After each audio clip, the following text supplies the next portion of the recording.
Good morning. This is the Eager Beaver Show. You are listening to a True North Eager Beaver Media Incorporated podcast.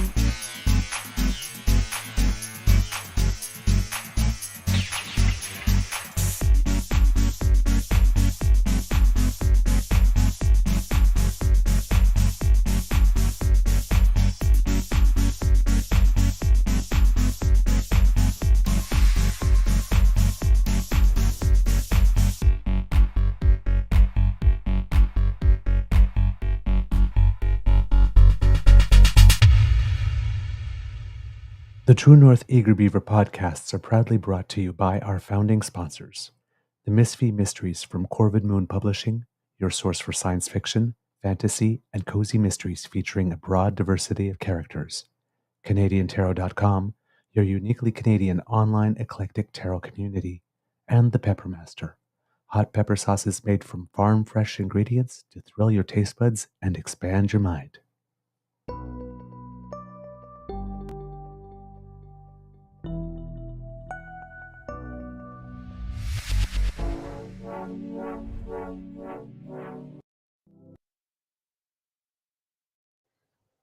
Well, good morning and hello, kids, and welcome to season 4 and episode number.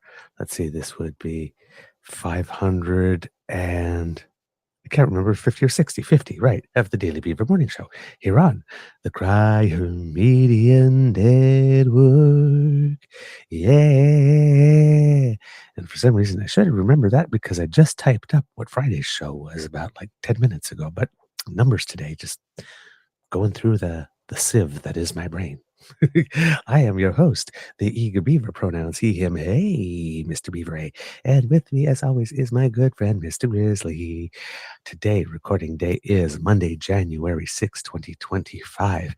And if you've been following news from the United States has not taken a day off. It's like, so 2025, that's a no on just pacing out the news slowly so that we can take it in, right? Okay. And news is coming fast in Canada as well, although not as fast as the United States. Big day in the United States today, January 6th. So a lot of people all over the web talking about how they do not plan to storm the Capitol today. Oh, really? Yes. Because they don't need to, I guess, because their guy won, or what? Well, I don't know. And Democrats as well, because we recognize that elections are things you can lose. Right. It's not, you losing does not mean it was rigged. Yeah, correct. Sometimes you lose. Sometimes Mature adults deal with that in mature adult ways, like not storming a Capitol. I think that's reasonable. I mean, it's a pretty low bar, but you know, don't do crime. Yes, but there's a lot of people bragging. Yeah, It's like, well, I'm not planning to storm the Capitol today. I don't know what you guys are doing. So anyway, so that's who's going bragging, though? Who's doing the humble brag? Is that a Democrat or a Republican, or do we even know? Democrats typically today, okay. from So what I've been seeing on the way. Okay. It's a smug thing, I think. Right, okay. I wasn't sure if that was the case or not, because But then again, it's like there's something a little interesting about. Yeah, we know how to lose. It's a little. Well, not sure it's entirely the flex, but yes, not a flex, but it is. It's like, yes, we're called reasonable human beings. We know that you won, and the guy we voted for, the gal we voted for, didn't. So we're willing to accept that. What? Yeah, we're willing to accept the results of the election because that's how the democratic process works. We cast a vote. Either the person we want to get elected does or doesn't, and we accept the outcome. Yeah, your vote is not a guarantee of an outcome. But shouldn't you be angry? Well, there's nothing we can do about it now. The people have spoken. So, yeah, we'll just get on with our lives. Yeah, but don't you want to storm the Capitol? No, why would we do that? It's amazing that the everybody wants a participation trophy crowd thinks that the only possible result is winning. I mean, It's like everybody wants screw everybody wants a participation trophy. Just give me the champions trophy every single time. Yes, basically is what it says. Yeah. Because that's not a step lower. I entered, therefore I should win. Mine. What do you mean? I submitted my audition for American Idol. How come I don't have a recording contract? What do you mean I'm not making it on the show? I have no talent. That I thought, but I showed up. Yeah, it doesn't. I gotta teach you a lesson. Life isn't fair. We're not all born beautiful and talented. Some of us have to really work just to keep our heads above water. And even if you are, it doesn't mean that somebody more beautiful, more talented can't show up on any given day. Yeah, exactly. Exactly. It's like I voted. I'm owed this result. I paid my taxes. The country should run as if I was running it. No, it doesn't work that way. So, big thank you goes to our founding sponsors, the Pepper Masters, the Miss V Mysteries from Covid Mood Publishing, and CanadianTarot.com. Mr. Grizzly, how is your mental health today? You seem a little up. I've been awake since 4 a.m., so I'm kind of okay. Up. You're very awake. Very awake, yeah. This is my second cup of coffee on the way. So, yeah, how's my mental health? Right now, it's okay at the moment. Little crisis when I woke up at 4 a.m. worried about, oh my God, will I got enough money? Lola needs to be taken care of. You know, that old chestnut existential crisis. You know, that sort of thing. So, but I'm you know, a couple hours later, I'm doing a little bit better. Okay, good. I've just noticed that I've got this windswept thing on my. For some reason, my goatee seems to want to really. I guess I must have. I'm like trying to discreetly put it back during the show, but it's really not working. Oh well, I leaned a little to the left today. Woo! Okay, so kids and cubs. In the news. Oh, by the way, before we get there, I finally got to see Wicked over the course of the weekend. And it took a superhuman feat, but I literally knew almost nothing about it. I've read the book, I saw the musical. I did not want to know anything about the film. There was this thing that went viral at one point, like this, so I knew that Jeff Goldblum was in it, because I didn't even know that. But there were people in the film. I had no idea were in the film. Like, I've literally avoided reading everything. I loved it. It was so much better. I know nothing. So much better than I expected. I've never seen the play. I've never read the book. Although the book I have no interest in whatsoever. I know that well, it's a musical, not a play per se. But and I've heard some of the songs from it, like "Defying Gravity." I mean, come on. But I've not seen the film yet. I think this week we're going to go check out A Complete Unknown, which is the Bob Dylan. Good. Told it's great. Yeah. I got Bridget's mom and dad gave me movie passes for Christmas, so the two of us will go out and check out a movie. Yeah. No, there's a lot of good movies out there right now. The Conclave that I recommended to you guys a while ago, for a whole bunch of awards, because award season has started. The Golden Globes were last night. But Wicked, I have to say, was better than I had hoped for in pretty much every way. And I mean, it's a 2-hour and 40-minute movie. Oh, so it's a bit of a so marathon. it's and it's just part one, right? Because part 2 is coming out next year. It went by like that. It really went by like that. Great performances. Great. I mean, it's just great. The visually, it's stunning. It was really worth you. I was really impressed because, you know, when there's a lot of hype, the Barbie movie was like that as well. A lot of hype.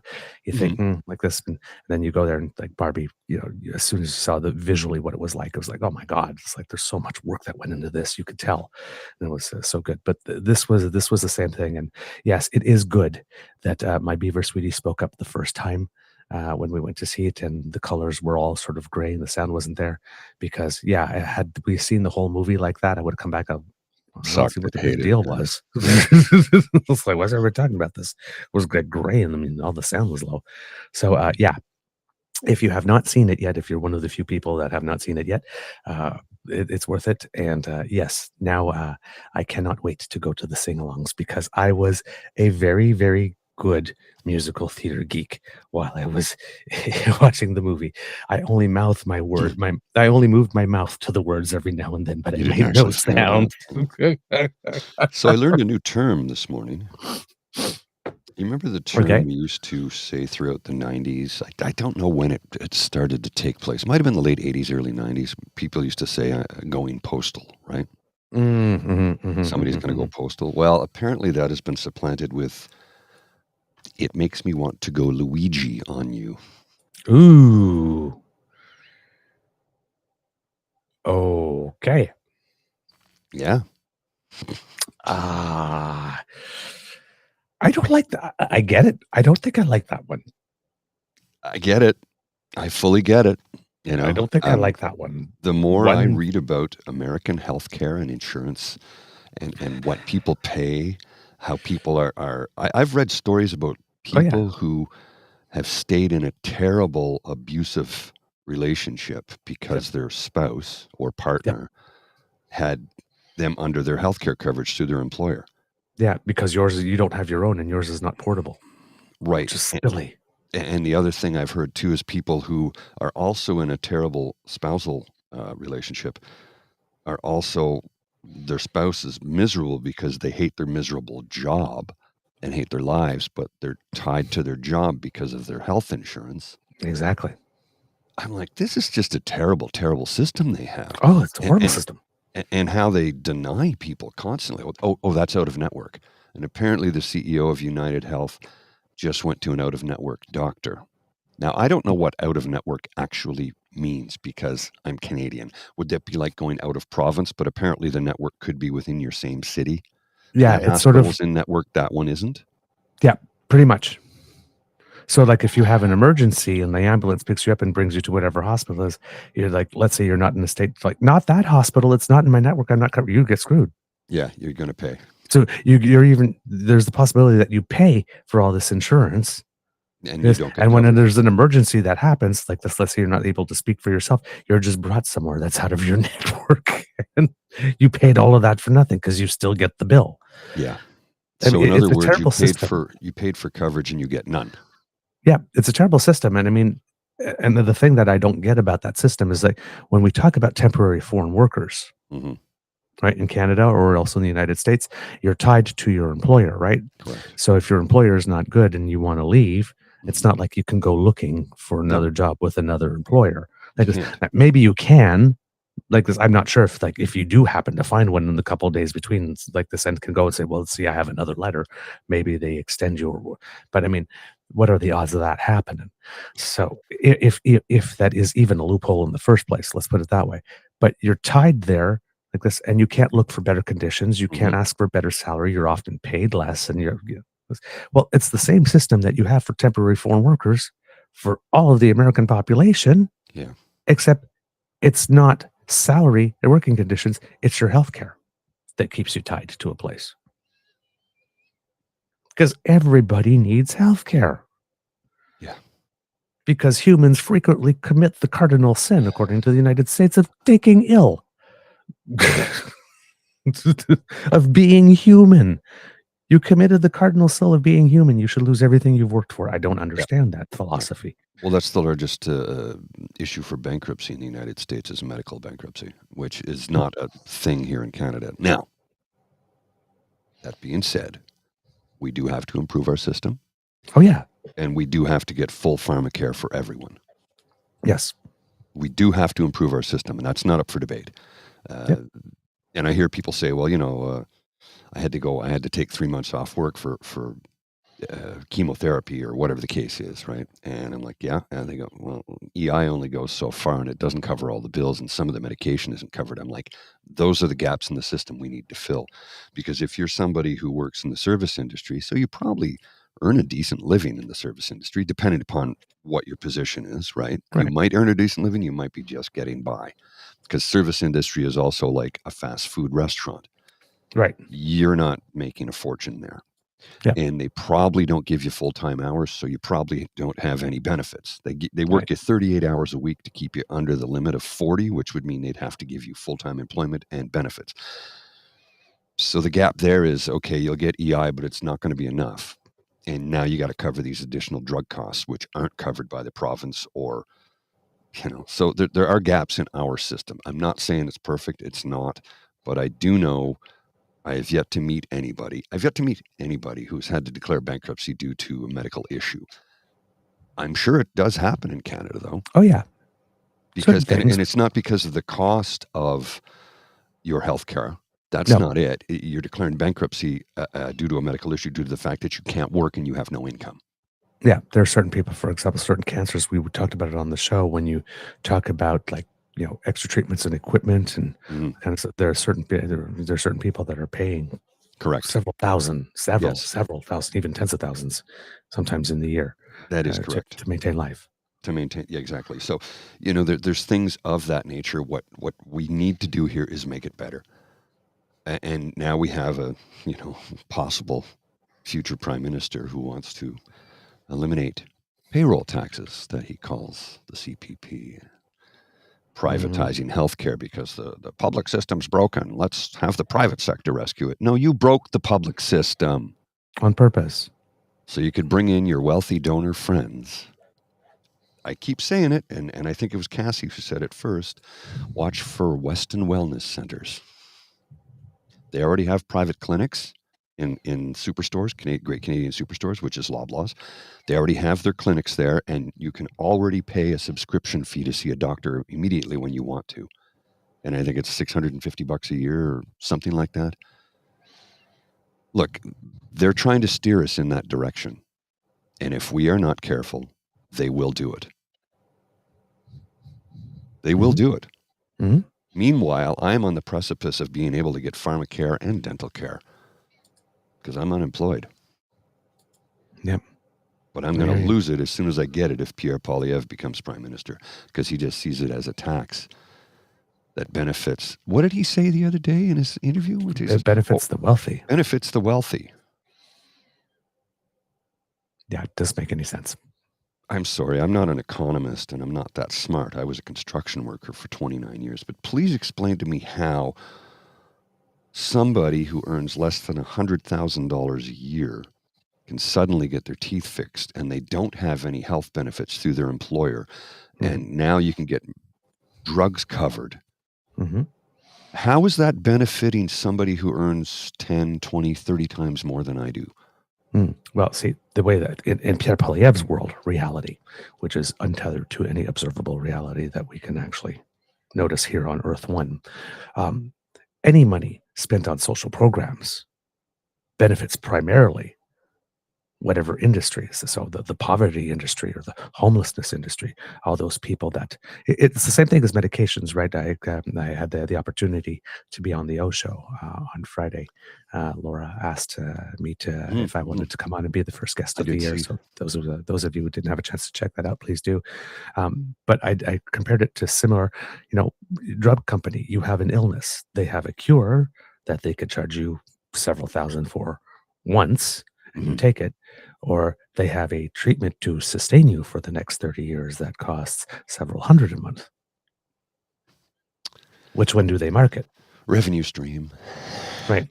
So in this case, Pierre Poilievre's taking that, the populist legitimate upset and anger about stuff like that, and flipping it on its head. It says, well, all that money you're spending for homeless people, it's really going to benefit those consultants that have those conferences and the CEO of the anti-poverty agency that gets paid a six figures out like this, but none of it's actually going to them. And this is, there's no point in spending money on helping them because it doesn't work. Yeah, if he doesn't see an immediate result, the minute he pulls his wallet out, he wants to cancel the program altogether. Yeah. So, and in there, we don't we don't include he doesn't include in his calculation the fact that, well, we have been talking about homelessness for X number of decades. And, if we just decided that we're going to throw 15 billion or 30 billion at it in one crunch. Boom. We could solve it. But everybody wants to do it 1 billion or 2 billion at a time. Yeah. So. Yeah, well, and that is absolutely correct, because we could end homelessness.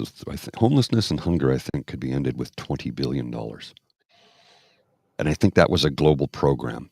I might not have the numbers absolutely correct, but we can solve these problems. We literally can, and we know how to do it. But there's no political will, because the puppet masters that pull the strings of all politicians, and every politician is attached to a string somewhere. Some more so than others, but everybody is tied to somebody somewhere, because the business of politics, and it is a business, like it or not, you have to make deals with people you wouldn't want to have a cup of coffee with just to ascend to the position where you can start to make the differences. But when you get into that position, you discover you can't make the difference you wanted to make, because now you're tied to this person. Mm-hmm. Kind of like Canada's tied to China for another 21 years. Mm-hmm. And you have a whole group of people who are paid, who exist solely, and who fundraise on the sole. Yes. For having the sole purpose of preventing you from doing that. We want to feed children. There will be someone in the House of Commons As evidenced who will by take the position, we can't do that, and will fight you tooth and nail, and will demonize you for wanting to feed children. That's the other thing, too. It's not like it's smooth sailing. No. Hey, I've got a great idea. Hey, everybody, that's a great idea. Everybody goes, yeah, that's a great idea. Let's do it. Yep. No, it doesn't work that way. Let's do something nice for kids. By God, you're a horrible person. Screwing over seniors and billionaires like that by giving money to kids. Won't somebody think of the billionaires? Do you want everybody to lose their jobs? You're not giving everything to the job creators. How could you be so careless and not care about Canadians feeding kids? What's wrong with you? When I read about stories seriously about a child somewhere in the U.S. in some state, because I've not heard about this in Canada, because the school lunch program is new here, and we're one of the only nations in the G20 that didn't have a program of that nature. Mm-hmm. We do now, thankfully, and it's long overdue. But I'm reading stories about how in certain states there's like, this young boy decided to give up all his allowance money to pay for his classmates' lunch debt. That's called perseverance porn, folks. This is not something to celebrate. Mm-mm. This is something where we go, our system and our society and our politicians have failed us. A child should have no lunch debt. There should be no debt to a child when they're trying to eat. Jesus, like it's mind-blowing to me. I know.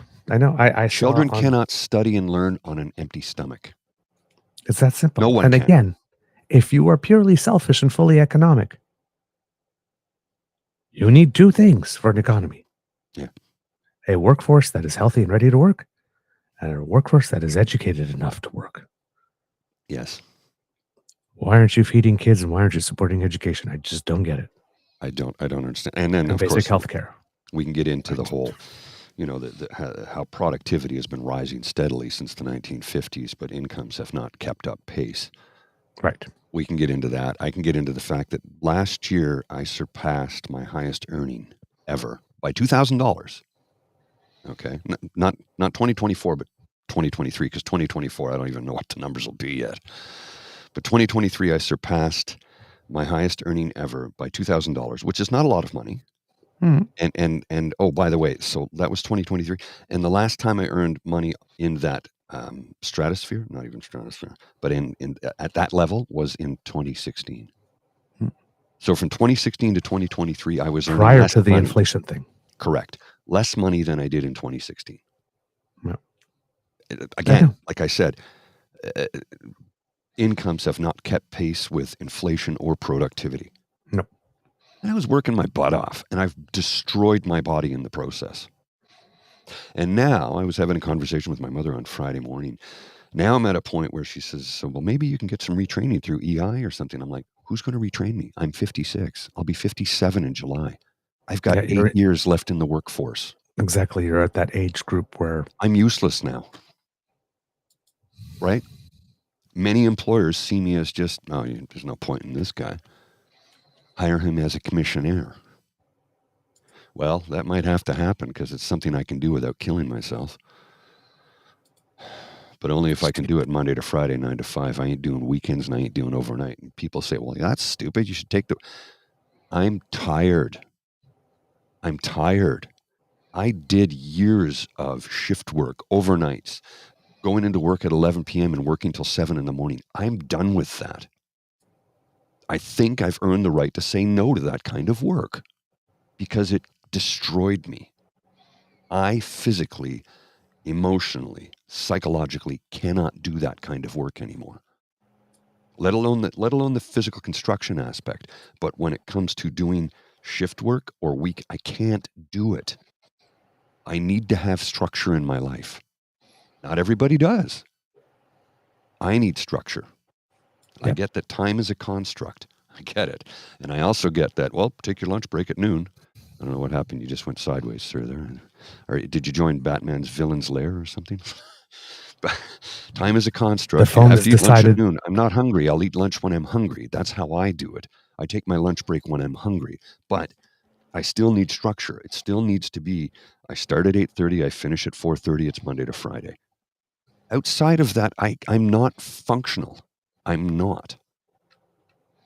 And employers just, a lot of companies just want to grind you into dirt.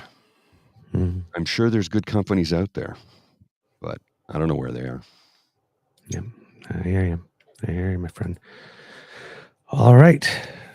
Moving on to the big news of the day.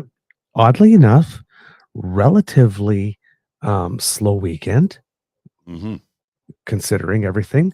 Considering that today's a huge day in the United States, particularly, and that there's a lot of stuff going on in Canada.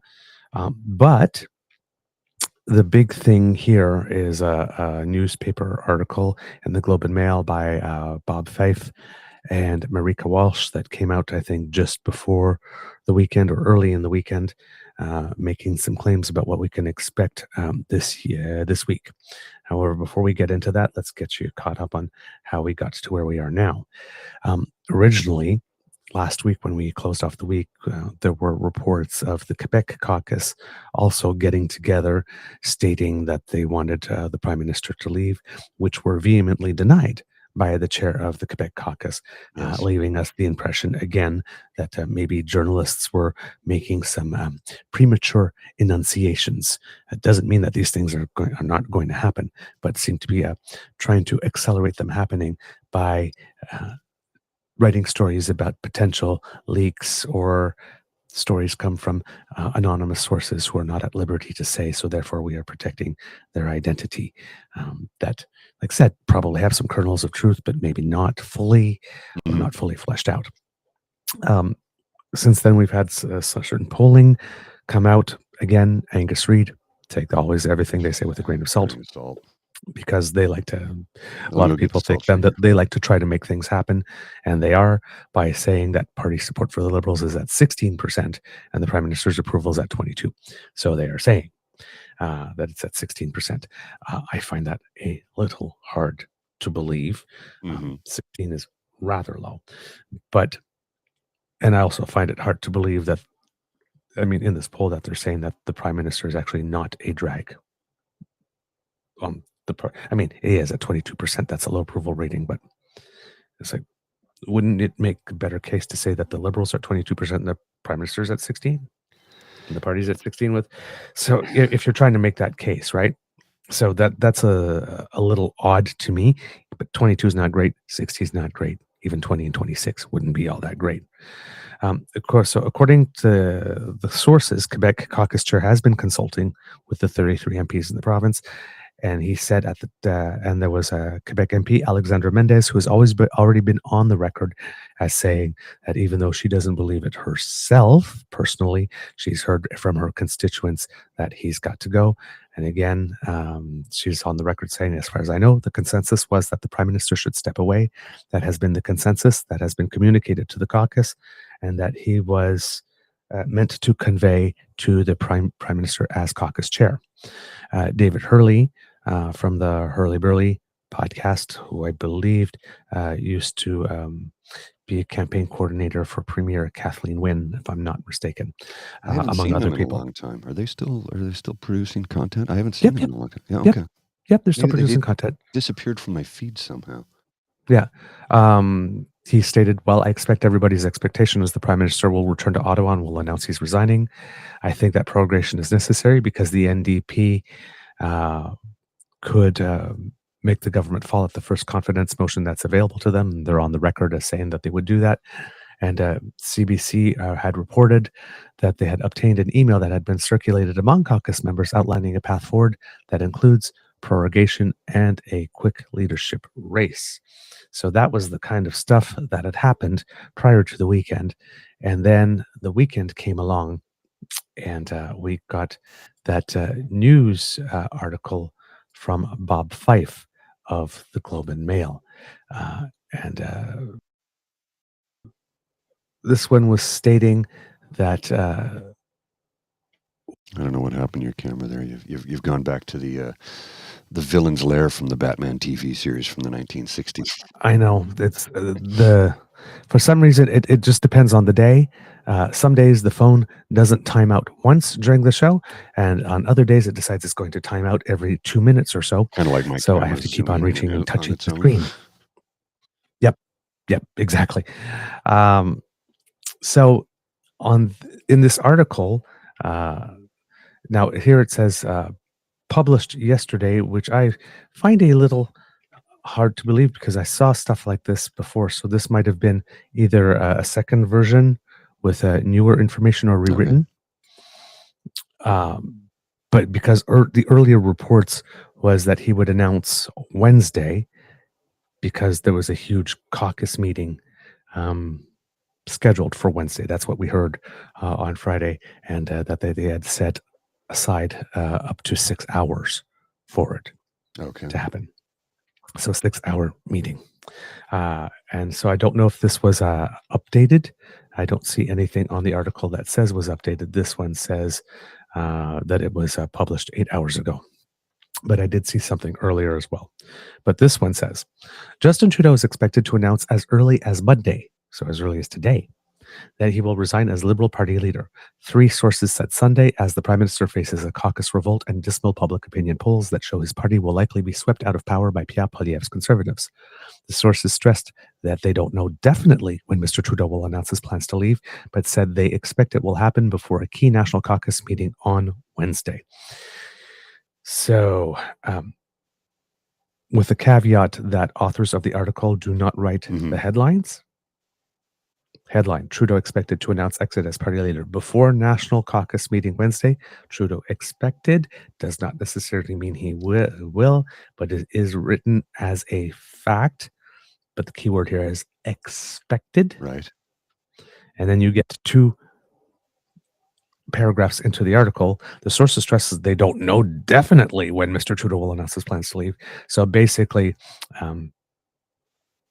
you get 2 paragraphs into the article and the title doesn't hold as much.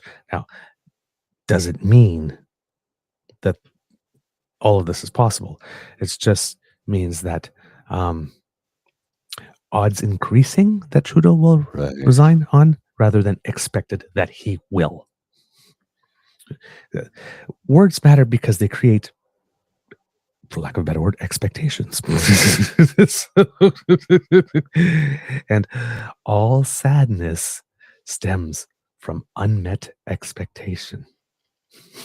And all anger stems from unresolved sadness. So, please stop writing articles saying we expect him to resign because there's a whole segment of the country that really, really do want him. And then you might make them sad. And if he hangs on for an extra week, and then that week, they could become angry. You got to manage people's expectations. Yeah.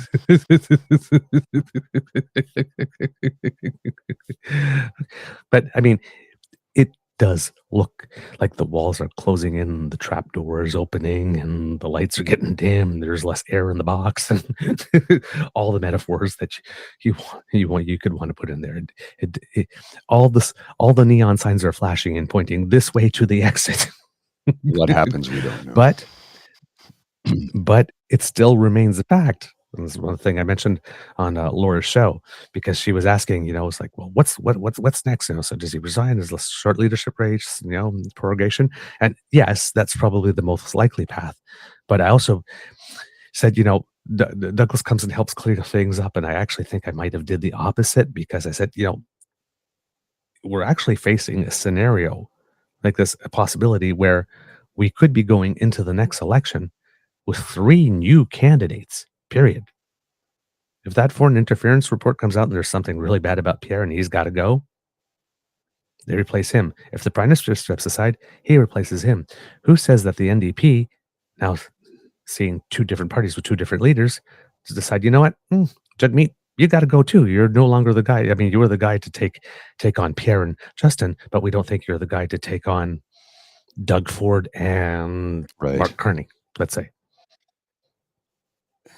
So it is statistically quite possible that we can go into that next election with 3 new main party leaders, and it is still statistically plausible that with the same 3 we got now, because no matter all of this, there's no mechanism other than appealing to his sense of whatever, legacy, or self-respect, or aren't you afraid of getting, like, the Prime Minister could not care how badly he loses. Maybe his ego will be quite fine. He knows himself, right? He'll definitely land on his feet no matter what. Yes, but like, some people don't want a public rebuke. Like Harper really thought he was going to win that last election when he went in. Oh, did he ever? Yeah. And he lost. Big time. And he clearly did not swallow it well, because look at everything he's doing at the IDU now. He's trying to destroy democracy. He did not process that loss very well. Let's just say. So in this case, right, not a good sport at all.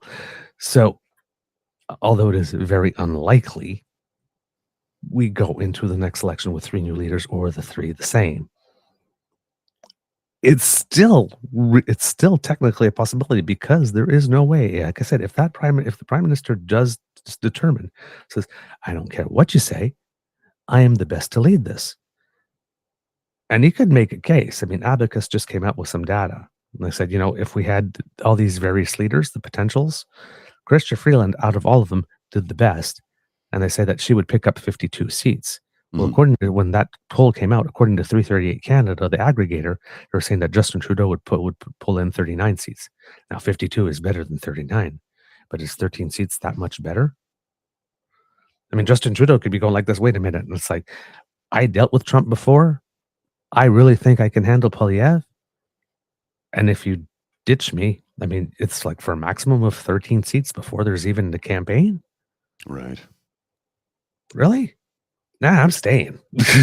I mean, if you were indicating it would be 100 seats or 115 if I was gone, okay, that would be different. But for 12 or 13 more seats, nah, I'm staying. I'm rolling my dice. Thinking all of this could happen. It really depends on his willingness to go, ultimately. And if he just stubbornly decides he's not, he could turn around at that caucus meeting and tell everybody, listen, I'm going whether you want it or not. So you're either deciding that you're running in the next election under my banner, or you're telling me now that you're not running, and we'll prorogue and find new candidates. I can envision prorogation taking place, and of course the cons will lose their minds. Of course. Which is fine. We'll just remind them that it was done 4 times by Stephen Harper. I actually spoke to a few people the other day who said we think he should prorogue because we don't know what Trump's going to do. He doesn't get in until the 20th. We haven't seen the foreign interference report, which doesn't get released till the 31st. And I don't know a single person who legitimately wants an election in January or February. Yeah. I mean, wouldn't it be a smarter thing to do as a country to let Trump be inaugurated and like wait 4, 5, 6 months, see what it is that he actually does, and see what it is that we need to put in the window? Like, give him to 90 respond? days at least, people, until we know. We don't know what this lunatic is going to do. No, and we can't even base it on the first time because now, because technically it's an entire lame duck presidency in one way. If we were in the normal order, because he can't get reelected, if we knew he would step down. No, I know that's what I mean in the normal order. But if it was the normal order, this would be an entire lame duck presidency. Yes.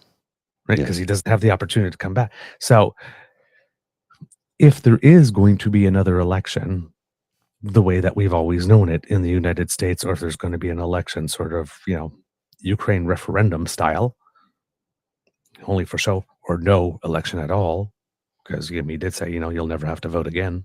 Right. Right. He said that a while ago. Yeah. Even so, if that's the case, that's one thing. But if it's the other way around, and they're all going to do things the right way, he's got to get stuff done. He's got to actually deliver. And he's already. And if he's got, and if he is leaving in 4 years, no matter what, or before, right. Not only does he got to do it, and he's got to do it relatively fast, but where's the constraint? He doesn't have to worry about getting reelected. So we could see just as incompetent and shambolic administration as we did last time. Right. And we can strategically position ourselves out with him a little bit, whatnot, and then wait for a couple of years. Or he could turn around and really go full madman hypothesis. Well, I mean, and we got nothing for that if he does that. We've got entirely possible. Because he, you know how he's buddy with Javier Milei, president of Argentina. Well, let me show you something. This is disturbing. Argentina's far-right libertarian president Javier Milei, I'm not sure how to pronounce it. Milei, I think. Milei is trying to push through anti-worker labor reform that will increase the workday to 12 hours with no overtime. It will also allow companies to pay workers partially with tickets, not real money, that can only be used at supermarkets or specific designated businesses, so the company store effectively. The anti-worker reform is euphemistically called the Law on Promotion of Investment and Employment. And we do have a source for it, and we can put that in the link. But, who's that in the photo? Well, is that a real photo or is that AI? That's a real photo. Oh, my word. Yeah. Yeah. That's Donald Trump, Javier Milei, and Elon Musk. Who seems to be everywhere. Yeah. He's stuck his nose in the UK politics recently and German politics recently, and gee, seems he bought more. Seems Elon thinks he bought more than the U.S. presidency with that $500 million. He's in the UK saying we got to get rid of this guy, Nigel Farage. Who's the? I know. He wants to get rid of Farage. I'm like, I thought those guys were buddy. No, well, Farage they were buddy. He's not enough of until Elon Musk came out in support of Tommy Robinson. Yeah, and Farage doesn't support Robinson, so Farage is not right wing enough. Not right wing enough. Oh, and by the way, speaking of Tommy Robinson, it seems that he finally got his date with Goldie Gamari. By the way. Oh, did he? Yes. There's some pictures of the two of them together. Goldie Gamari, again, making this big stance. Nobody could tell me who I could talk to. Nobody told you could talk to. Everybody just told you it was really dumb to be talking to that person. It's a free country. You could talk to whoever you want, and just don't know why you chose him. It's like, just like nobody's allowed to tell you you're not allowed to talk to somebody. It's like we're allowed to question your judgment and your decisions. Boo-boo kitty. I never understood this thing. And it's really a conservative thing. It's like, I'm entitled to my opinion. I can do what I want. I can talk to. It's like, nobody said you couldn't. Nobody's stopping you. Like, you can't. Your opinion is dumb anymore. Actually, you can. Yeah. It's like you turn around, your opinion's done. You're trying to silence me. It's like, no, I'm No. exercising my right to free speech, just like you are. You exercise your right to free speech to say something dumb. I'm exercising mine to say you said something dumb. I'm not trying to censor you. I'm not trying to stop you. Say all the dumb things you want. You're I just don't allowed. have to listen to you or platform you, though. But I mean, if you say something dumb, the same right that allows you to say something dumb allows me to say you said something dumb. Yes. It's You got to just- remember, see what they want is part of their free speech, absolutists. They want to be consequence free of the things they say. Mm. And that's not how it works. No. Free speech and speech free of consequences are two entirely different concepts. Well, I don't know if you noticed, but recently Elon Musk has said we're changing the algorithm and we're going to change some of the rules here on Twitter to disallow hateful speech and blah, blah, blah. We want to be a little bit more upbeat and happy. So somebody asked Grok what the hate speech would be and what they determined would be hateful and angry. And, it would be speaking out against the president, the owner of the company, anything that most human beings see as bad. So in other words, his happy joy, rainbows, sunshine, lollipops is people praising Trump. If you say anything bad about Trump on his platform, you're going to get banned. Mm-hmm. And people So free speech, right? As long as I like what you're saying. And people, using the N word 252 times more than they did before. Yeah. No, that'll be allowed. That'll be allowed. Yeah, exactly. All right. So, according to the article again, one of the sources who spoke recently to the Prime Minister said Mr. Trudeau realizes he needs to make a statement before he meets the Liberal caucus so it doesn't look like he was forced out by his own MPs. I'm not sure he particularly cares about that, but yes, PR-wise, traditional, conventional speaking or thinking would be, yes, you go out and make a big statement like that a day or two before you go into such a meeting to make it look like you still have control. At this point, I don't think there's anybody that's fooling anybody about control or whatnot. He's not in control of the situation. He's not, but he's got 100% control on whether or not he stays or leaves because them's are the rules. It's just that simple. The three sources said they are unsure about what the Liberal Party National Executive plans to do to replace Mr. Trudeau as leader. They say it remains unclear. This whole article is basically telling people who don't really know or not really at liberty to say or are still unclear about how exactly are saying this is likely to happen. Wow. Okay. The Liberal Party's national executive, which decides on leadership issues, plans to meet this week, likely after the caucus session. On Friday, the Globe reported that Mr. Trudeau's advisors are looking at how he can remain prime minister while a new Liberal leader is selected. A fourth source said on Sunday that they believe that Mr. Trudeau would stay in his position until a new leader was chosen. The Globe is not naming the source, who was not authorized to discuss the private deliberations. So on this one, what they mean is, does the prime minister leave and do they pick an interim prime minister, or does the prime minister announce that he will step down once the leadership race is concluded and continue being the prime minister? So that's the big decision that they're talking about here in this case. However, several MPs have expressed a preference for an interim leader, including Alberta Liberal George Chahal. He wrote a letter to his caucus colleagues with that request last week. I would take that one with a particular grain of salt as well. George Chahal is the MP from Alberta who got caught in the last election removing an opposition candidate's literature from someone else's doorstep, and was sanctioned a little bit by his party for that and not given a cabinet position. And I think he really believed that he would be getting a cabinet position this time, given that Randy Boissonnault got himself in trouble and there are only 2 Liberal MPs from Alberta and he still didn't get one. So his sudden going public about the prime minister needing to step down might also have a little something to do with that, and not just the fact that the polling numbers are low. Just a little background information there. Yeah. The party has 2 options, quote, appoint an interim leader on the recommendation of National Caucus or hold a shortened leadership contest. A leadership contest would require the Prime Minister to request that the Governor General, Mary Simon, prorogue Parliament, which constitutional experts say is not guaranteed. It's not guaranteed, but it's very rare that a Governor General does not accept the advice of the sitting Prime Minister of the day. Right. But technically, yes, she can say no. And in this case, of course, given that Jagmeet Singh actually made the statement that he would take down the government at the first opportunity, whether Trudeau is the leader or not, assuming that that's not a bluff.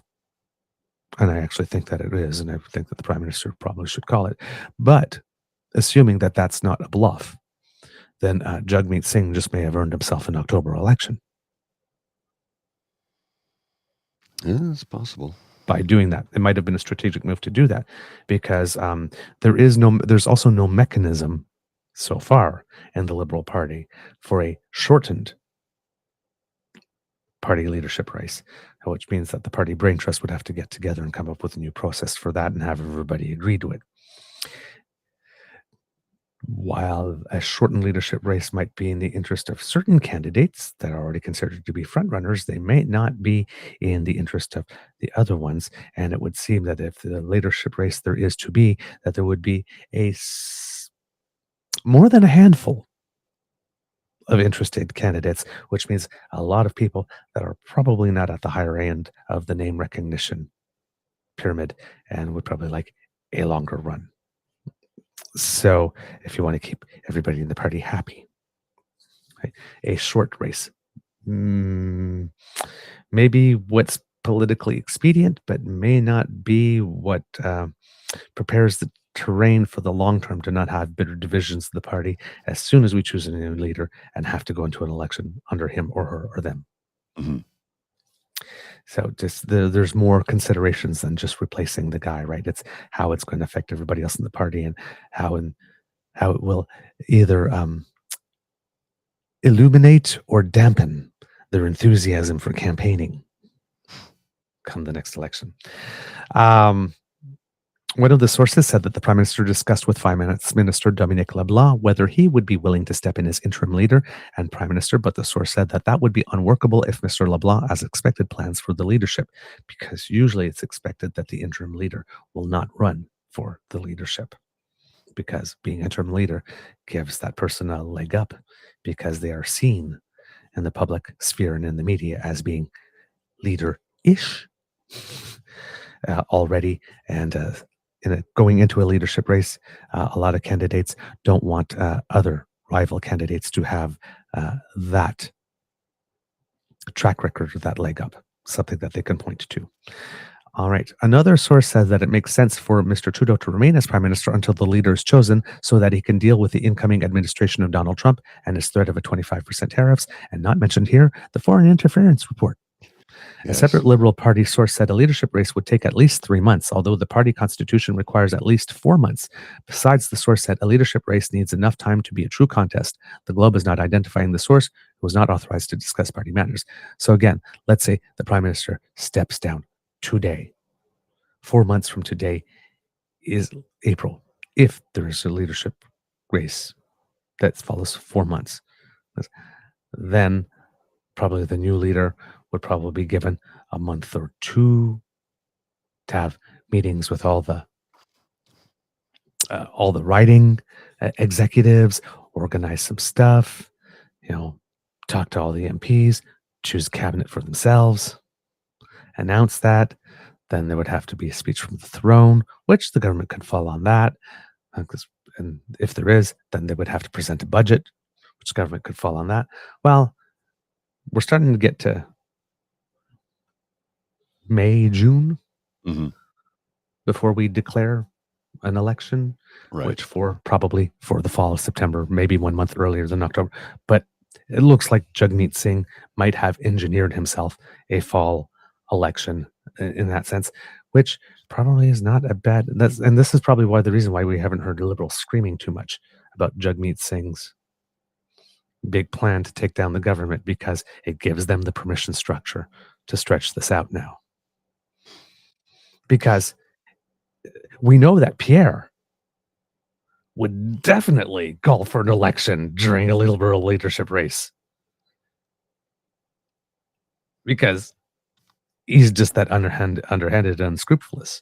And it's always been a political convention in Canada And, oh, no, it would be terrible for another party to declare an election while another party's trying to sort itself out in a leadership race before they choose. That would be so unfair. That's not Canadian. I mean, everybody needs a chance to set up.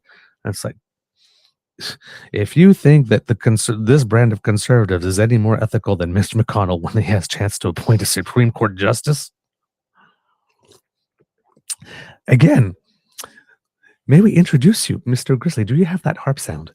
May we introduce you into some lovely and interest you in some lovely oceanfront property on the north coast of beautiful, luscious, and green Saskatchewan.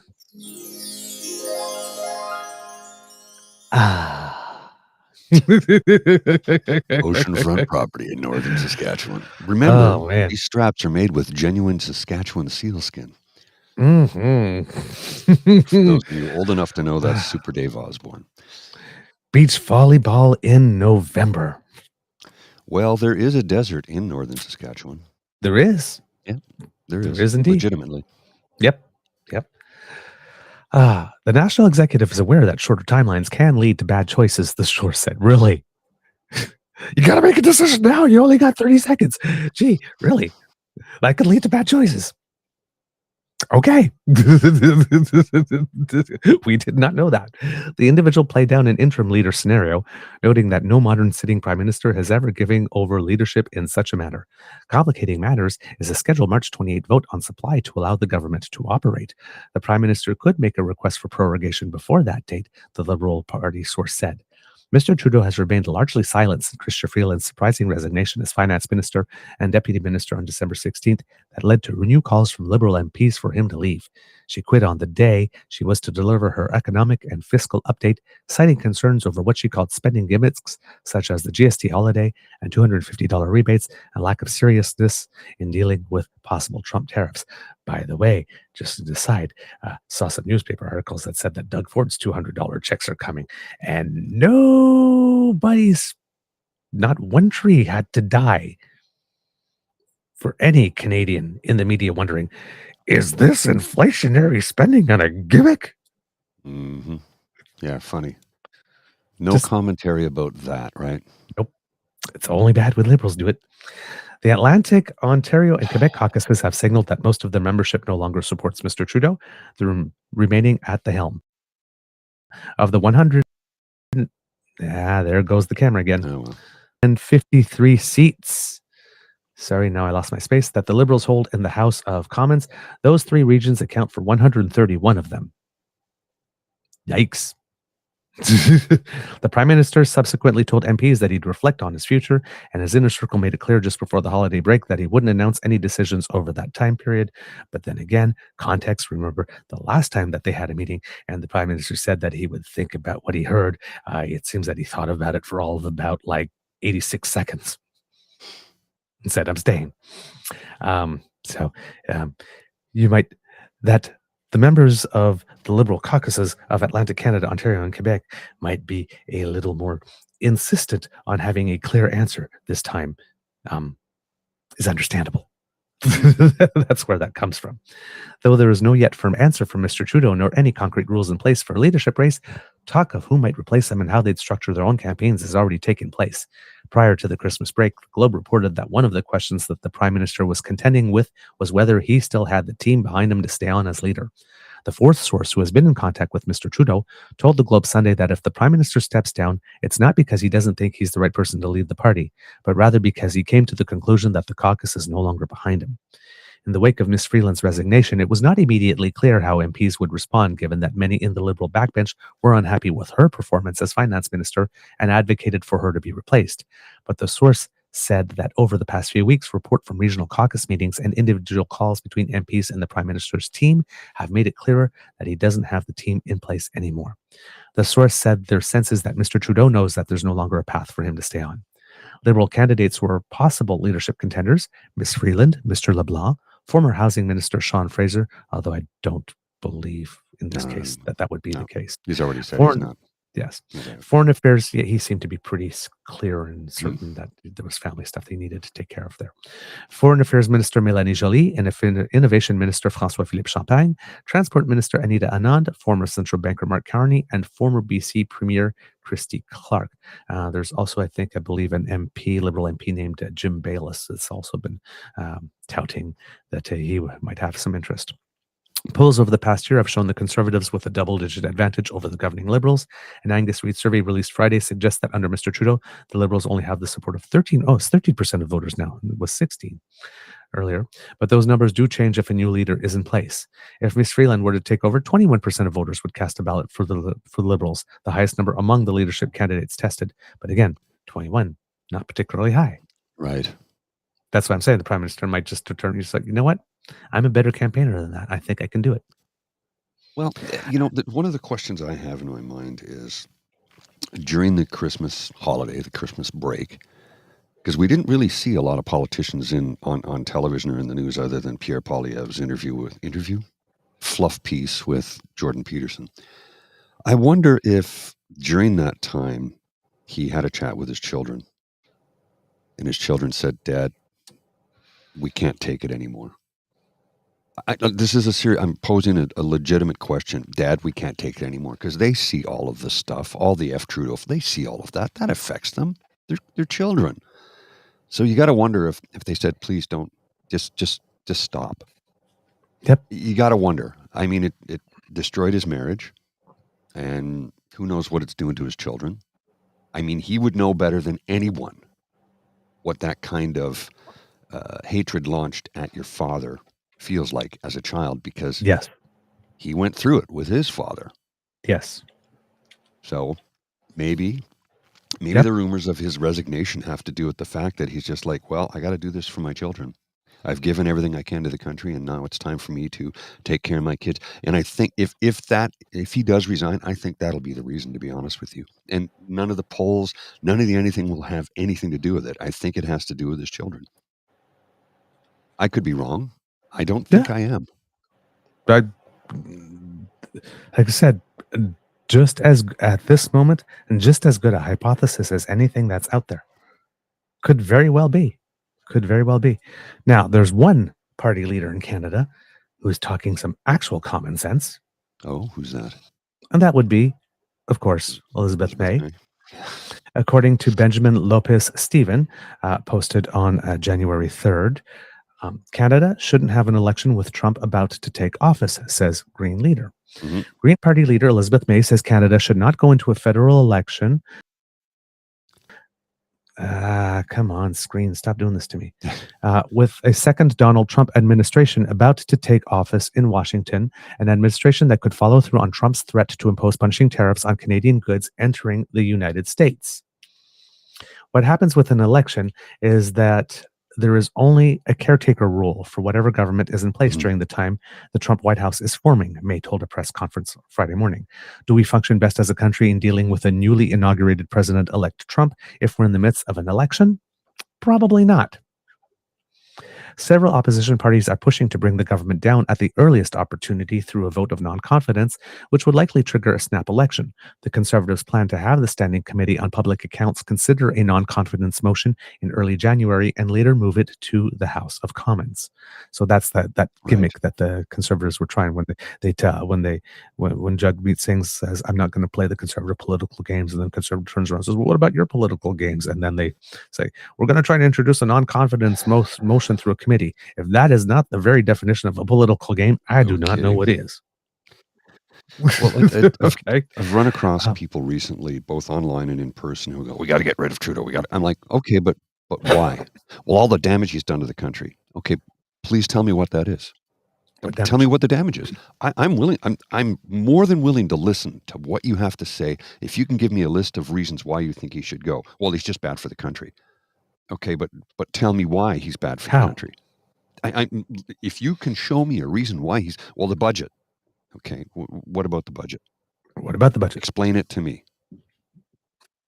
Yep, that's how you know. That's how you know you have a free thinker.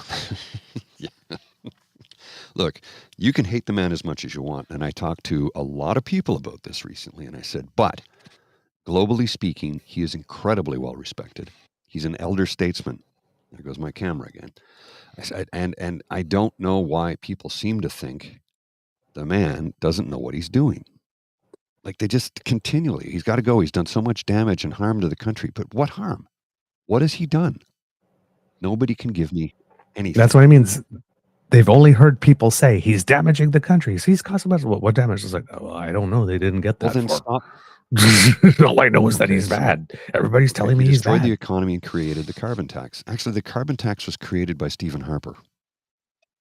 The carbon rebate was created by the Liberal government. And I've seen people go like this, prove that. Well, here's the article from when he announced it. Look it up. And how did he destroy the economy? Like, that's the other one. Like, okay, how did he destroy the economy? Well, he printed too much money. It didn't. We have lower interest rates than the United States. We have lower inflation than the United States. And last July, I think it was the IMF said we're was indicated that Canada is going to have the fastest growing economy in 2025. And we actually engineered the usually mythical and illusory soft landing. Well, and the carbon... Because in my entire life, every time we've had a recession, some governments try to initiate a soft landing, and they've always missed. The Canadian economy is the worst in the G7 because of Trudeau. That is categorically false. Categorically false. There's absolutely no data to support that. No, that's a fantasy statement. There's no data to support that at all.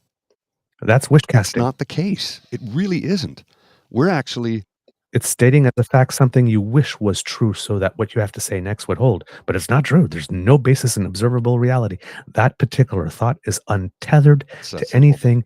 Any person who chooses to use their eyes and ears will notice if they do. Okay, so inflation killed my income. Well, let's not get into a debate. Let's not get into it. I'm not trying to debate anybody. It's like, it's one of these things. It's like, okay, inflation killed your income. I'm sorry about that, but I don't understand how that is the responsibility of the federal government when inflation is a global thing, and our inflation has dropped recently. It's again, and our inflation never hit as high as almost anywhere else in the world. Go ahead and hate the man if you want. I don't care about that, but bring an actual fact as to why you think he's destroyed the economy in the country, and nobody seems to be able to do that. See, and that's because everybody seems to need to intellectualize their. Like, if you just said he's not my cup of tea, that's fine. I don't care. You don't have to like the man. I don't care. There's no debate on someone who's not my cup of tea. It's like of taste and colors. We do not debate. I like red. I like green. Well, okay, there's no debate. There's no basis to say that red is better than green or prettier and whatnot. It literally is a matter of taste. He's not your taste. That's fine. But he's not my taste and he's destroying the country. He's not my taste and he's evil. And he's not my taste and he's a tyrant. It's like, why? He's not my taste is enough. Yes. It's enough of a reason. Just like no is a complete sentence. You don't have to justify it. You don't have to explain. Would you like to do this? No. Why? No. Okay. I don't want to. That's it. That's the end of the sentence. Do you want to? No. I don't need to. I don't need to explain. I don't need to justify. No, I don't. Why won't you vote for him? I don't like him. Okay. Saucy Sea Witch. That's it. She's nailed it. The issue is that many Canadians are suffering from hunger and unable to pay their bills. Pierre Poilievre has consistently blamed Trudeau, and the lack of knowledge around civics makes it believable. Again, basic civics lesson. Healthcare is a provincial matter. Rents and housing is a provincial matter levied at the municipal level. And government does not control food prices unless they nationalize. Unless that happens, which you got to bring the grocery prices down. Well, then they have to nationalize the grocery change. And nobody's going to like that, especially the billionaires who own those chains. Right? Rule number one, don't mess with my money. And let's look at how Trump told the American people that he would bring down the price of eggs. Now he says, well, it's very difficult to do once you do that. The only way he could is if he nationalized the grocery change, which would be socialism. Bum, bum, bum. That's the time where your camera should have worked. Boom, boom, boom. Look, I don't know what is going on with this. It's socialism. Socialism. It's time for a new camera. I can't afford it right now. May said she's hesitant to weigh in on the Liberals' internal matters, but the debacle surrounding Freeland's resignation, quote, calls into question Justin Trudeau's judgment. It does. The Green leader argued Canada has, quote, 10 provinces, 3 territories, and 5 different parties in Parliament that can work together to address Trump's promise to slap a 25% tariff on goods entering the U.S. from Canada. Quote, obviously, Justin Trudeau's position is tenuous, May said. That doesn't mean Canada's position is tenuous. Thank you. As I said before, a couple of weeks ago, the fact that there is a crisis within the Liberal Party does not mean that Canada is in crisis. They are 2 separate different things. Thank you, Miss May, for stating the obvious. May criticized Trump's tariff threats, which she described as, quote, real, and said Canada has to, quote, negotiate from strength. She said Canada should make it clear that it won't cut out Mexico out of free trade negotiations with the United States, as every panelist on the At Issue panel, the most recent one that happened, said. By the way, I've noted the timestamp for the clip, and I'm going to play it for you at some point. But talking about what everything that Doug Ford's doing right now, let's throw Mexico under the bus. Every one of them, Coyne, Raj, and Hebert, who rarely agree, all 3, on everything, all agreed, but that was just dumb. It's really dumb position to be taken. Canada should listen to Trump's concerns, but should also dispute the president-elect's nonsense claims that drugs and migrants are flowing into the U.S. from Canada, May said.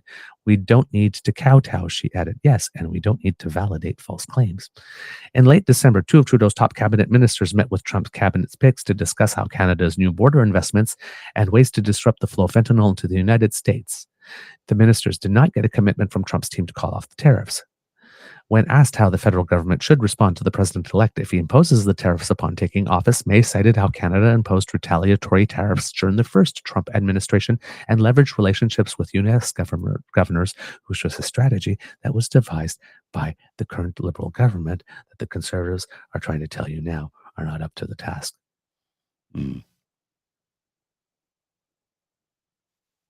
If we're going with proven track records, we have the government that got CETA over the finish line, that got the CPTPP over the finish line, that negotiated a free trade deal with Indonesia,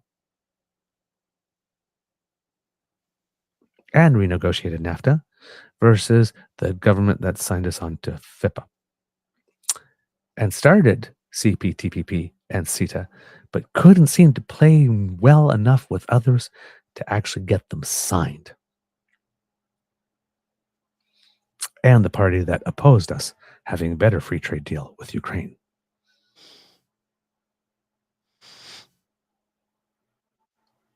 If we just look at Alberta right now, we see Danielle Smith completely roll over for one rich person in Australia who's not even part of the government so that they can bring back going to coal in a world where everybody's going for renewables.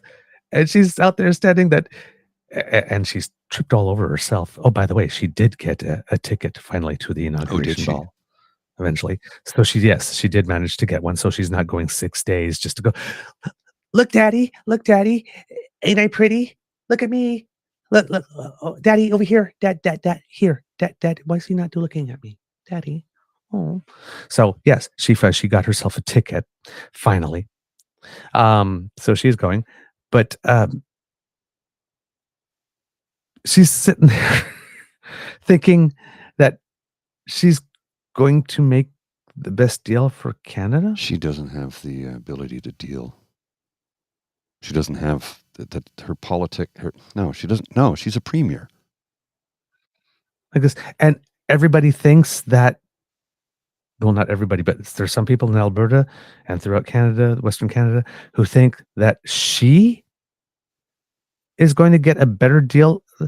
She rolled over for one rich woman in Australia who is not part of the government, but she's going to stand up to Trump while he is president of the United States. Really? Yeah. Yeah, I know. It's also very complex, complicated and convoluted. Yeah, I'd like to see that happen because right now, what she's doing in that grassy knolls, is Yes, it? I think it is Grassy Narrows. grassy narrows in Alberta. Is there was going to be coal mining, and then there most definitely wasn't going to be. It was off the table, and all of a sudden, it's on again. One rich woman in Australia used her sway to make that happen. Like, and as we mentioned on the other show, Texas, the part of the world that Alberta so desperately wants to be, is number 2 in the United States for big battery storage and number 1 in the United States for renewables. Alberta was number 1 in Canada for renewables, even number 1 in North America. And she decided Alberta didn't need that anymore. And now you got coal again, even though you don't want it. You can't have windmills there because that will destroy the pristine views, but you can have an open coal. Or you can just do what they did outside of Canmore, and it's well known in Canmore. It's the Scar, because there's a gravel industry there where they have literally, it's a big scar on the side of a rocky mountain just outside of Canmore. People in that area know it well. And it's called the Scar. And if you buy a house that looks onto the Scar, it's going to cost you a lot less than if you buy a house that looks over at the Three Sisters. Mm-hmm. And here's the thing. We have a recent kit that has joined us, Kit Environmental Coffee House. By the way, if you haven't, Kit Environmental Coffee House has their own podcast called Environmental Coffee House. Please check that out, because we got a shout out on the show. Cool. Somebody on the Twitter let me know. So I went to listen to see where the shout out was. And of course, the shout out was near the end of the show. So I watched the whole show. But that was not a burden, because they had an extremely good guest that was really well informed. And that guest was telling us about things. Okay, we're talking about climate change, right? Forget climate change for a second. Let's talk about all the other stuff that we're doing. He's a hydrologist. Oh, okay. Right? How water works, the course of water, whatnot. And he's given a whole bunch of examples, right? Like, for example, when you have a garden hose and you put your finger through the opening, what happens? Well, the water comes out faster because you narrowed the passage of water. It's still going to move the same amount. It just has to speed it up as a process. Yeah. Fast speed, like this. And water, I guess, when it picks up a lot of speed, can carry things that it's 9 times its weight. And the faster it goes, the more it can carry. So when you see water carry out a whole car or house, that's what happened. There was a lot of narrow passages. Okay. Mountains, gravity, water flows fast. This is why we have floodplains that allows collect the water. Trees, when water falls from the sky and hits the leaves and hits the branches and rolls down the trunk going down, it hits the ground much more slowly in a droplet fashion that allows the ground to absorb it. If water just falls straight on the ground, well, little pieces of ground come up, move, you get soil erosion. Well, an open pit mine, you are disturbing all that ground. Mountain. Well, then they want to. So not only are they bringing back coal, but in a world where we have climate change, they are also organizing it for such a way for the flow of water to accelerate down into every community that's by disturbing the soil. Why? And I knew nothing of this until this last weekend. Like, this project is even worse when you consider the effect on how water flows. We're dealing with regardless Daniel of climate Smith. change. She only understands money and power. She doesn't understand science and refuses to acknowledge it. Evidenced by the fact that Alberta was leading the country in green renewable energy, and she canceled everything because we don't like looking at those windmills. Hey, I don't like looking at them either, but you know what I do like? But you prefer looking at an open coal pit? Or how about skies that have so much smog you can't breathe?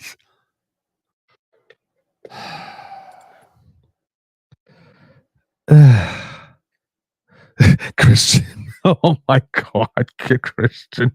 Anyone can sway Smith. Just wave a hot dog in her face and the inner toddler comes out. Oh, jeez. Ouch. Well, I mean, Ouch.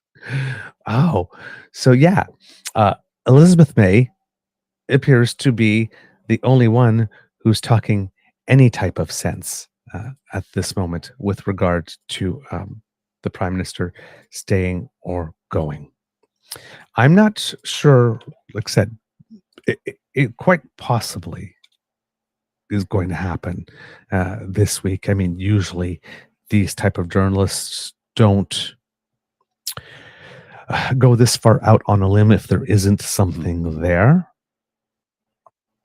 My criticism is the selection of wording that makes these things sound like they're already inevitable or in the bag when it is still possible that things would change. I like a little more caution in my writing when it happens, rather than the bold statement or the bold prediction. There are a whole bunch of other articles on the yes or no, or whether or not he's going to stay or not. That's going on, and you'll be able to find them. They're all pretty much good quality, but those are basically what I read from the Fife article are essentially the basics that are going on here. Now, there was one interesting article that did come out over the course of the weekend, opinion piece, with regard to the whole propaganda efforts that Pierre Poilievre has going on. He had his 2-hour, for lack of a better word, interview, or like a love fest. Yeah, fluff fest. Thank you. That fluff fest. I like that. Had a fluff fest with Jordan Peterson, and then he put out a. He calls it a movie. It's not a movie. About how everything's wacko, or everyone's wacko, and Robin Urbach, Of all people. Yeah. Now, since I talked earlier about managing expectations, allow me to manage yours and say that you will still, at some point in the article, you will hear, oh, yeah, there's Robin. There she is. But still, there's some stuff in here. It's kind of interesting. Conservatives give in to their worst impulses with their wacko movie on Trudeau. So already, Robin Urbach admitting that conservatives have worse impulses. 1, and that they're given into them. 2, already a stretch for Robin Urbach. Just saying. So I figured, you know what? I'm going to go give this a read. Credit to Conservative leader Pierre Poilievre, who has, in a small way, taken action against youth unemployment even before he becomes Prime Minister. With the creation of his latest movie, which is partly named Wacko, the weird, wild, woke, and wonderful world of the people running our country. By the way, as an aside, I've also noticed a couple more articles over the past week about what might be going on in Trudeau's head, or conversations that Pierre might be having with himself. All those types of opinion pieces, just bypass them immediately. Because I am going to pretend that I'm in this person's head and this is what they're thinking. That's short form for I was really, really, really, really, really busy last night or on the weekend and hadn't had time to actually research anything. So I'm just going to write a fantasy piece about what I imagine is going on in someone's head. There's no utility to these articles at all. So, Mr. Poilievre must have employed at least a half a dozen members of a middle school conservative clubs from around the country and given them the important task of splicing video clips together to make themselves and their buddies laugh. These kids took all of your favorite Justin Trudeau related memes and jokes from the past decade about the Prime Minister appearing in blackface, about Environment Minister Stephen Guilbeault's past antics as a member of Greenpeace, about former Finance Minister Chrystia Freeland's musings about a vibe session, and created a 12-minute movie set to weird opera music to highlight the zaniest aspects of the cast of characters who have run the government since 2015, using a British narrator, the erudite sounding voice you normally hear in a wildlife documentary describing a lion eating an antelope. The movie describes Mr. Trudeau's whackonomics. It's the whackamaniacs, with a clip of Mr. Trudeau saying the budget will balance itself, which he didn't actually quite say. If you actually listen to the full clip, kind of said that if you make spending investments that return more money over time than what you plan to spend in the future, eventually the budget balances itself, which is actually true. It's like, if you keep on spending, if you've got a $100 debt and you keep on spending $75 a month while bringing in $100, after 4 months, you've resolved your $100 debt. A budget actually can balance itself. You got to remember the rest. You got to remember the over rest time. of the quote. It balances. Don't balance. Read the whole frickin' quote, people. Based on the choices that you make. Not like you just wake up one day and say, budget balance itself, and magical harp. It happens. Right. But they keep on framing it like that. We also never said we wanted proportional representation in the next election. Never said that. And everybody said that he did. He said he wanted ranked ballots. But let's just gloss that over because that's ancient history. That doesn't serve our narrative. Yes. So the movie describes Mr. Trudeau's whackonomics, his minister's wacko tirades, with a clip of Health Minister Mark Harland ranting about climate change. Oh, yes. Mark Harland, when he apparently made some comment about like people Pierre wanted everybody to get into their car and take a trip, and he says, yes, thus causing, GHG reductions.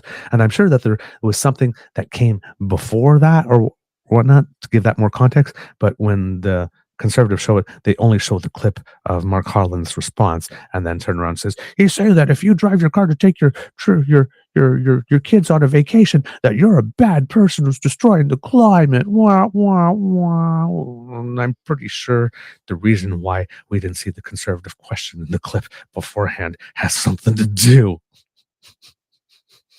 with why he answered in that way. I would guess. I don't know. They haven't shown us the clip. I can only speculate.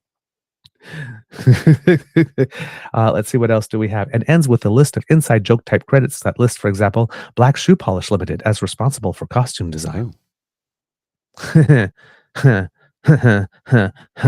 Oh, so funny. I'm not sure how the Conservatives can both claim to be aghast that Mr. Trudeau wore blackface and joke about black shoe polish, but I'll leave it to that members to reconcile. Thank you, Robin Urbach. And she isn't even black, and she sees it. Come on. And she's predisposed to liking them, and she sees it. That should be like Lest I be accused. A light bulb moment, right? Lest I be accused of being a humorless scold. If you're able to look at Black Shoe Polish Limited like this and either chuckle or just like run by it, the problem is probably with your internal settings. Just saying there. Lest I be accused of being a humorless scold, I will point out here that I like humor, particularly the funny kind. Ouch. This is why there aren't a lot of really popular right-wing stand-up comics, by the way. But I'll admit that I grew bored of the video by about the 3-minute mark. Okay, if you lose Robin Urbach after 3 minutes when she's predisposed to liking you, that's a pretty damn bad video. While I know it isn't nice to criticize children's work. Oh! Excuse me. Say it. Woo! And I know these 12-year-olds probably worked hard to put this video together. Shade! This movie is just a rehashing of the government's most trivial jejune failings. Ooh. 25 beaver points for the appropriate use of the word jejune. Robin, you're making my nipples hard here. Jeez, sorry. This movie is just a rehashing of the government's most trivial jejune failings with jokes that were stale even years ago. Have you heard the one about the Prime Minister wearing blackface? There are plenty of serious things about which one should criticize this government, like destroying our immigration system, not really, and turning a blind eye to foreign interference, not really. That Mr. Trudeau also likes to play dress up should be relatively low on the list of Canadians' concerns, and jokes about his costumes stopped being funny 3 years ago. In fact, they stopped being funny about 3 seconds after they were made. She has more tolerance than I do. Now, government did not destroy our immigration system.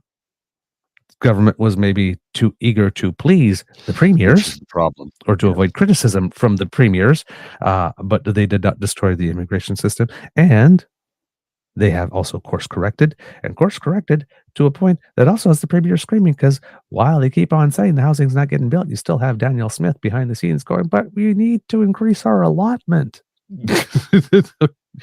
So, and also the government did not turn a blind eye to foreign interference because, let's say, maybe they didn't act on it as fast as we all wanted to, but when it came time to act on it, the party that's actually been interfering with everything foreign interference investigation is the Conservative Party of Canada.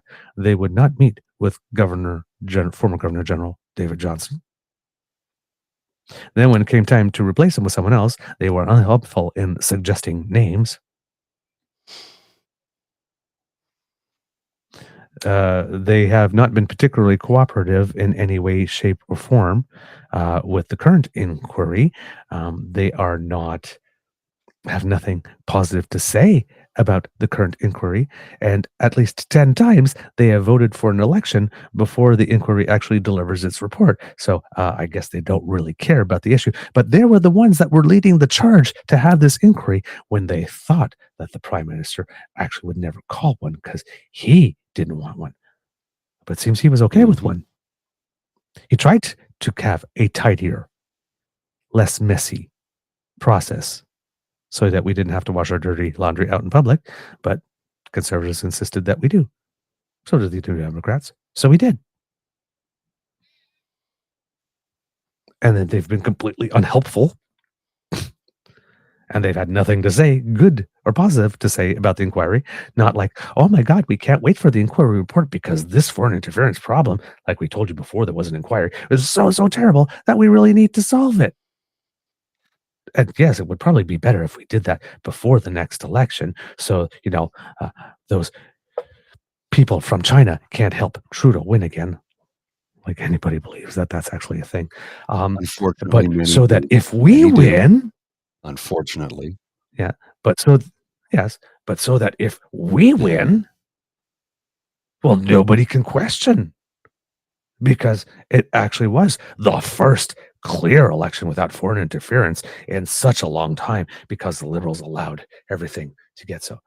But they don't want to be able to say that clearly, because they're not cooperating with the investigation. They've got nothing nice to say from it, and they don't even want the report to be tabled. Just saying. That said, I understand what the Conservatives were trying to do here. They wanted to create a viral video that would be clipped, shared, and laughed at, and also one that would implicitly convey the message that Trudeau government is shallow, weird, and corrosively eccentric. This video does accomplish that, but what it also does implicitly is show the Conservatives giving in to their worst impulses. Those cocky 12-year-old prepubescent boy urges to make fart noises with their armpits to make each other laugh. It's like when former Conservative leader did a video where he pointed to a porta potty and said that he was going to make it Mr. Trudeau's next office. It's a fun thing to do when you're winning, after all, and Conservatives obviously are winning. There are numerous reasons why the party under Poilievre is up 20 points in the poll, but an important one is that he took steps early on to cut through the Conservative bubble and talk to Canadians like adults. There's Robin. Yeah, he didn't do that. He's not talking to us like adults. Come on. He's using the hypodermic needle theory of communications. I say it, I inject it into your brain, and it sticks. He's not talking to us like adults. He's talking to us like we're empty suitcases waiting to be filled. Or as they say in French, il nous parle comme si on était des cruches. He realized thoughtful, detailed videos on policy, 15-minute videos, which are a lifetime in the online world, on Canada's housing crisis and economic stagnation. He's tapped into genuine frustrations over the cost of living, about fair wages and generational equality. All that is true. And it's worked. Women, young people, and even unionized workers have migrated their support to the Conservatives, whereas the past several years, in particular of Trudeau governance, seems to have been riddled with scandal and chaos. Not really. Mr. Poilievre has managed to successfully project an air of calm and competence. It hasn't really, again, I don't know where these people are getting this idea that the past several years of the Trudeau government seems to have been riddled in scandal and chaos. Well, they've tried to create a bunch of scandals and they've tried to create chaos, but I mean, realistically, it's just not the case. Do you remember the we scandal? Mhm. Turned out to be nothing, and then they destroyed a valuable charitable organization that helped children around the world. Yep. There's a feather in your cap. Yep. So, and again, whenever I hear someone complain about the scandal and corruption of others, I then look to their current and past track record. Yes, And of say, course. the current government never pleaded guilty in court to cheating an election in order to save four of their people from going to jail. The current government never had a cabinet minister go to jail. The current government has not been held in contempt of Parliament by its own people. The current government doesn't have, the current leader of the government doesn't have a musical band that happens to have a pedophile as a member of the band. The current Now, we're not reflecting that on Harper because he didn't know that. yeah, I mean, but I mean, we want to be fair and transparent here. but He did not know that, but it was a fact. Yes. yes, the current government is not led by a man that's been sanctioned not once but twice by Elections Canada, and has a lifetime deferred prosecution agreement to keep his own ass out of court. I would say out of jail. That's assuming the court case would have led to a guilty verdict, and I assume that that would be the case because a person doesn't sign a deferred prosecution agreement if they think they're going to be found not guilty. Should something actually go to court? I'm just going to say. So we're talking about scandal. We're talking about corruption. Please smell your own armpits. Mhm. Here, this is a party that has corruption in its DNA. Right, so to keep on pointing to the liberals aren't great, and there's a basic grease tax that comes with all politics. Who I was will found in grant you that. corrupt Parliament? Who has a lifetime? Come on. The current party is that party in particular, under its current leader in particular, are the worst placed to be pointing to other people and saying scandalous and corrupt. And look, I don't question that there is corruption in the Liberal Party. I know there is. Politics can't work without it. Period. We're not naive. People seem to think, oh, you think your guys. They're not our guys, number one. Number one, they're not our guys. It's the government of Canada. We don't work for them. We didn't vote for them. Okay, number one. Number two, there's corruption in every political party. Politics doesn't work without it. It's as simple as that. I said at the top of the show, everybody has a puppet master. Some just have more puppet strings than others. There's a fundamental basic grease tax for which everything operates and must be paid. Everything above that is greed. We don't like it. We hate it. We wish it wasn't true, but it is true. And you have to understand the business of politics, because it is a business. You're going to make deals with people you wouldn't want to have a cup of coffee with. But in order to get that through, you have to compromise over here. The problem is sometimes the compromise you make today with your own principles to get a deal done for something else, down the road, that comes back to bite you in the ass. We've seen it time and time and time again. There's corruption in every party. We know there's compromised members of the Liberal Party when it comes to the foreign interference. We don't know who they are. The Prime Minister admitted so. But the Prime Minister, being able to read the report, was able to take action to weed these people out. Correct. Pierre Poilievre refuses to get his NSICOP clearance because, I don't know, according to Michael Chong, he's afraid somebody might look into his background and his sexual proclivities and his family. That's Michael Chong's words, not mine. Michael Chong said that. I didn't. Mhm. Now, the last paragraph of this one from Robert Urback, kind of like it. His wacko video undermines that. Okay, so sorry. I have to finish the previous paragraph. Sorry. Forgot that. He tapped into genuine frustrations over the cost of living, about fair wages and generational inequality, and it's worked. Women, young people, and even unionized workers have migrated their support to the Conservatives. Whereas the past several years in particular of Trudeau governance seems to have been riddled with scandal and chaos, Mr. Poilievre has managed to successfully project an air of calm and competence. Again, not sure that calm and competence is the air, because there's nothing about his videos that are calm. They're actually rather frenetic. But has successfully projected an air of being in an era of increased risk and inevitability rather than competence. His wacko video undermines that. So his alleged air of calm and competence. His wacko video undermines that unnecessarily too, since it's pretty clear from Mr. Trudeau's -40 net approval that Canadians don't need reminding that they don't care for this current government. They want stability, seriousness, and new leadership that can take on the very real threats posed by potential tariffs set to be implemented by incoming U.S. President Donald Trump, and an adult who can recenter the country amid the ever-increasing turmoil at home and abroad. What we don't need are frat boys with a YouTube account and a free video editor subscription. But if Mr. Poilievre is committed to keeping his young movie makers employed, he should at least ask them to find some new material. Yeah, no kidding. Wow, Robin Urback. Yeah, of all the people, I never thought your act hasn't changed much. Neither is yours. Damn. You know, and here, for Robin Urback, because I said there's going to be a couple of times where you go, there, Robin, there she is. The number of the there she is and the intensity with which she did the there she is, you know, Pierre Poilievre has managed to successfully project an air of calm and competence. That's not exactly the most vociferously rah-rah. I mean, you've seen how people talk about Pierre. Pierre will be prime minister and everything will be great. Like, this is far from that. That's a fantasy land. I mean, I don't know where people seem to think that this guy's going to come in and save you. He's not Daddy Warbucks. This is not Annie. He's not a savior. He's not going to rescue you. Matter of fact, if you earn less than, $250,000 a year, you're dirt to be scraped off the bottom of his shoe and nothing more.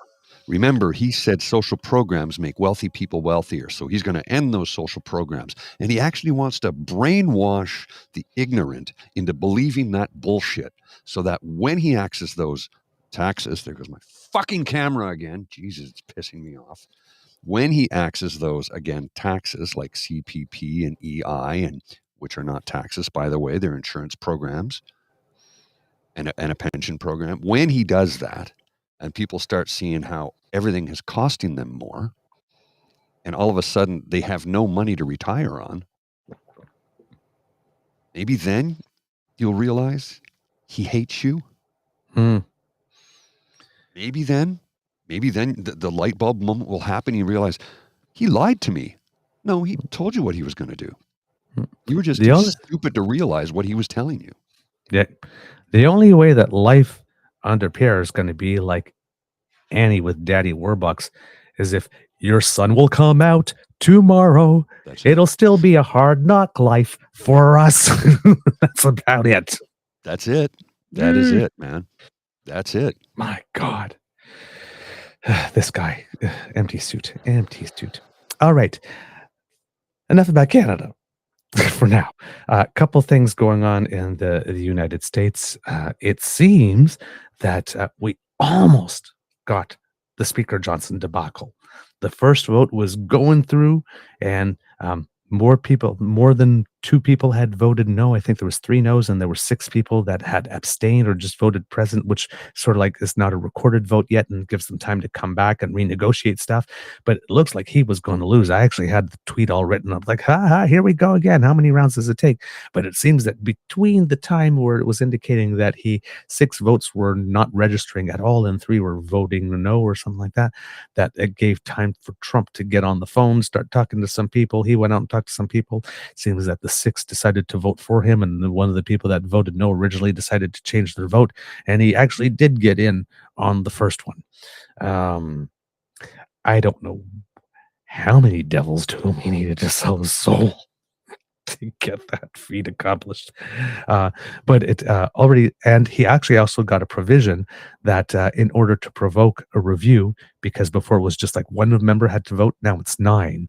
So now if you're under the illusion that he gives them an extra buffer, there is a group of 9 specifically, if they really want, who are not happy with him. 3 voted against him and 6 were not ready to vote for him right away. So if all those 9 agree, and it seems one day after they elect him speaker, they're already making demands and saying, if you don't do this. Yeah. So, welcome to your life, Speaker Johnson. And again, the happiest man in the United States right now has to be John Boehner. Yeah.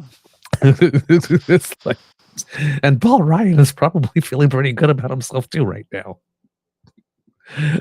It's like, because both of them turned around and said, you Fillermuckers all crazy. I'm retiring. See ya. Yes. And it seems also in the United States that the judge, Judd Merchan, that was overseeing Trump's not hush money case, but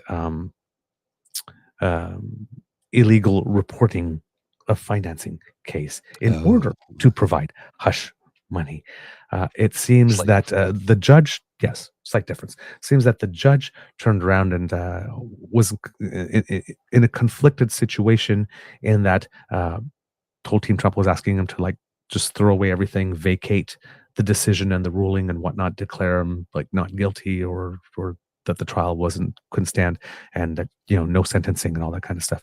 And the judge turned around and said, whoa, wait a minute. I understand that we have this thing that says that you can't try a sitting president and all that kind of stuff. But we also have a principle.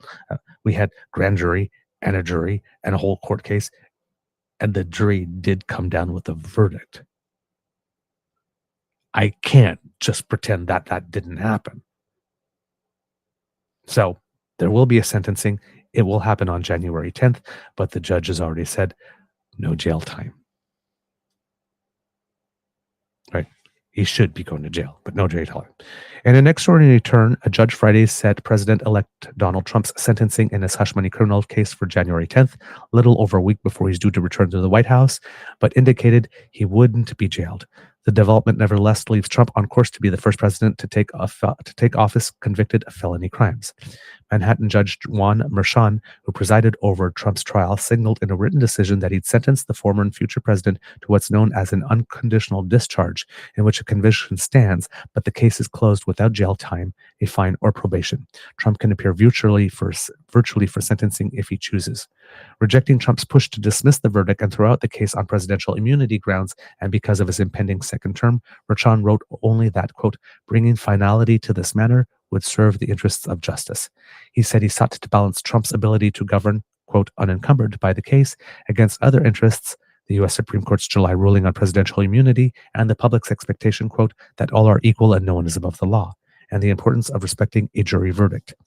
Quote, this court is simply not persuaded that the first factor outweighs the others at this stage of the proceeding, Merchan wrote in an 18-page decision.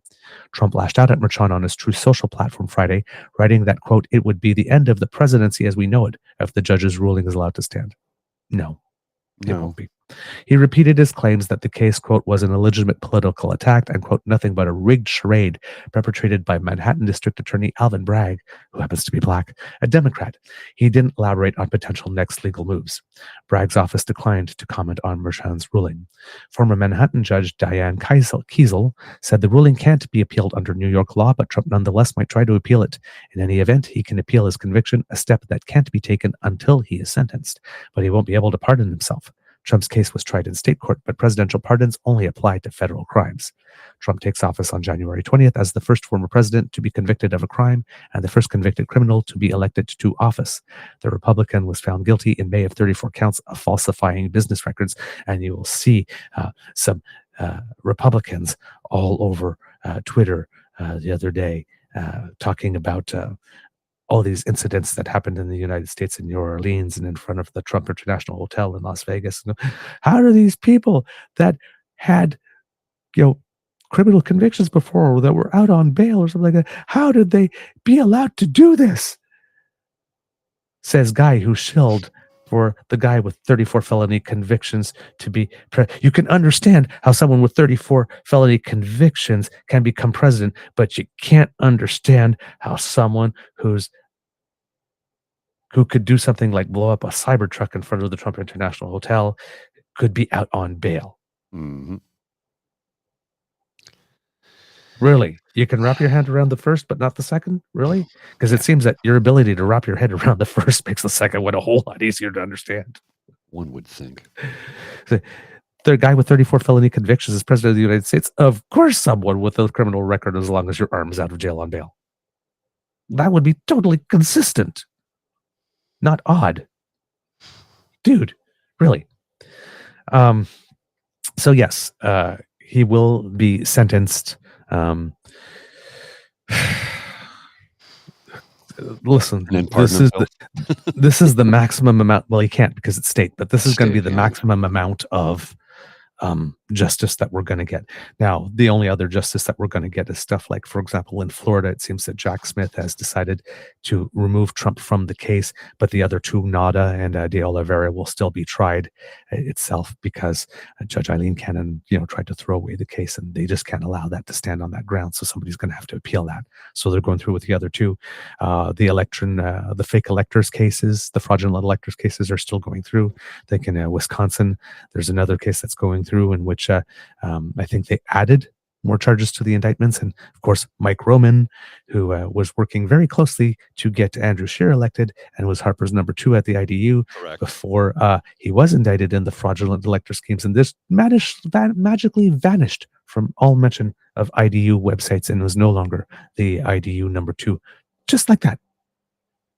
I guess more charges against him. And again, everybody knows that Mike Roman has ties to Andrew Scheer and Stephen Harper, and yet nobody in our conservative Chatham asset management dominated press is asking a question about what's the deal with Mike Roman. Of course. And his ties to Canada. No curiosity about that whatsoever. Nope. Charged up the yin-yang in the United States and several states. But nope. Was in the area during the convoy, but nope. It takes a lot of work to avoid asking questions. A little bit. Just saying. All right. Other news that you can use, Kids and Cub. By the way, not that I'm not mentioning it, but it's not technically political. But yes, in New Orleans, unfortunately, there was a man on New Year's Day who decided to drive his rented pickup truck around barriers onto a sidewalk, and as police investigators there stated, tried to cause as much damage as possible. At least 14 dead, several injured. Ooh, high praise. And then they started, and then they started looking into his past. Former military officer, I'm not sure if he was still in the military or former, was stationed at Fort Bragg, rented an electric vehicle. And then in front of Trump International, there was a Cybertruck, Tesla, that was smoking and then went kaboom, and caught fire. Now it seems that the steel enforcement of the truck made it so that the blast went more up instead of out. rather than wide and contained the blast, so there was no damage to the Trump International Hotel. And But from what I 7 people on understood, the street. Pardon? from what I understood from the bomber, he did not want to. The reason he had a Cybertruck was it was Tesla, right? Elon Musk, but also because he didn't want to harm anybody in the process. He just wanted to send a message, apparently. Apparently, yes. He died apparently of a gunshot, self-inflicted gunshot wound to the Correct. head before the car went up. 7 people were injured. Also, former military or current military, also once stationed at Fort Bragg. It seems that these 2 people did not have time at Fort Bragg that overlapped. So they're not connected. The possibility of that connection wasn't there.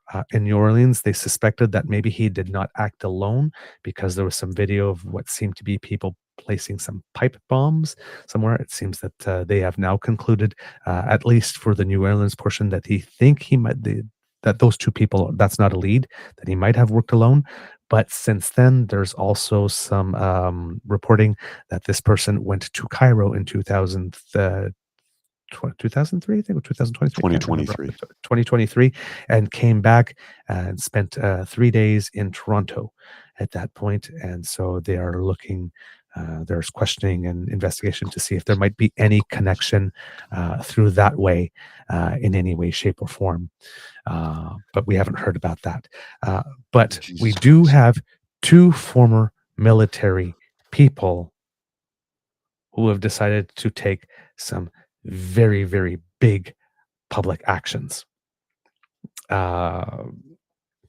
And then somewhere else in the United States, at another location, apparently they found at someone's home 150 or so different pipe bombs, which was the largest stash of homemade pipe bombs ever found in one location in U.S. history.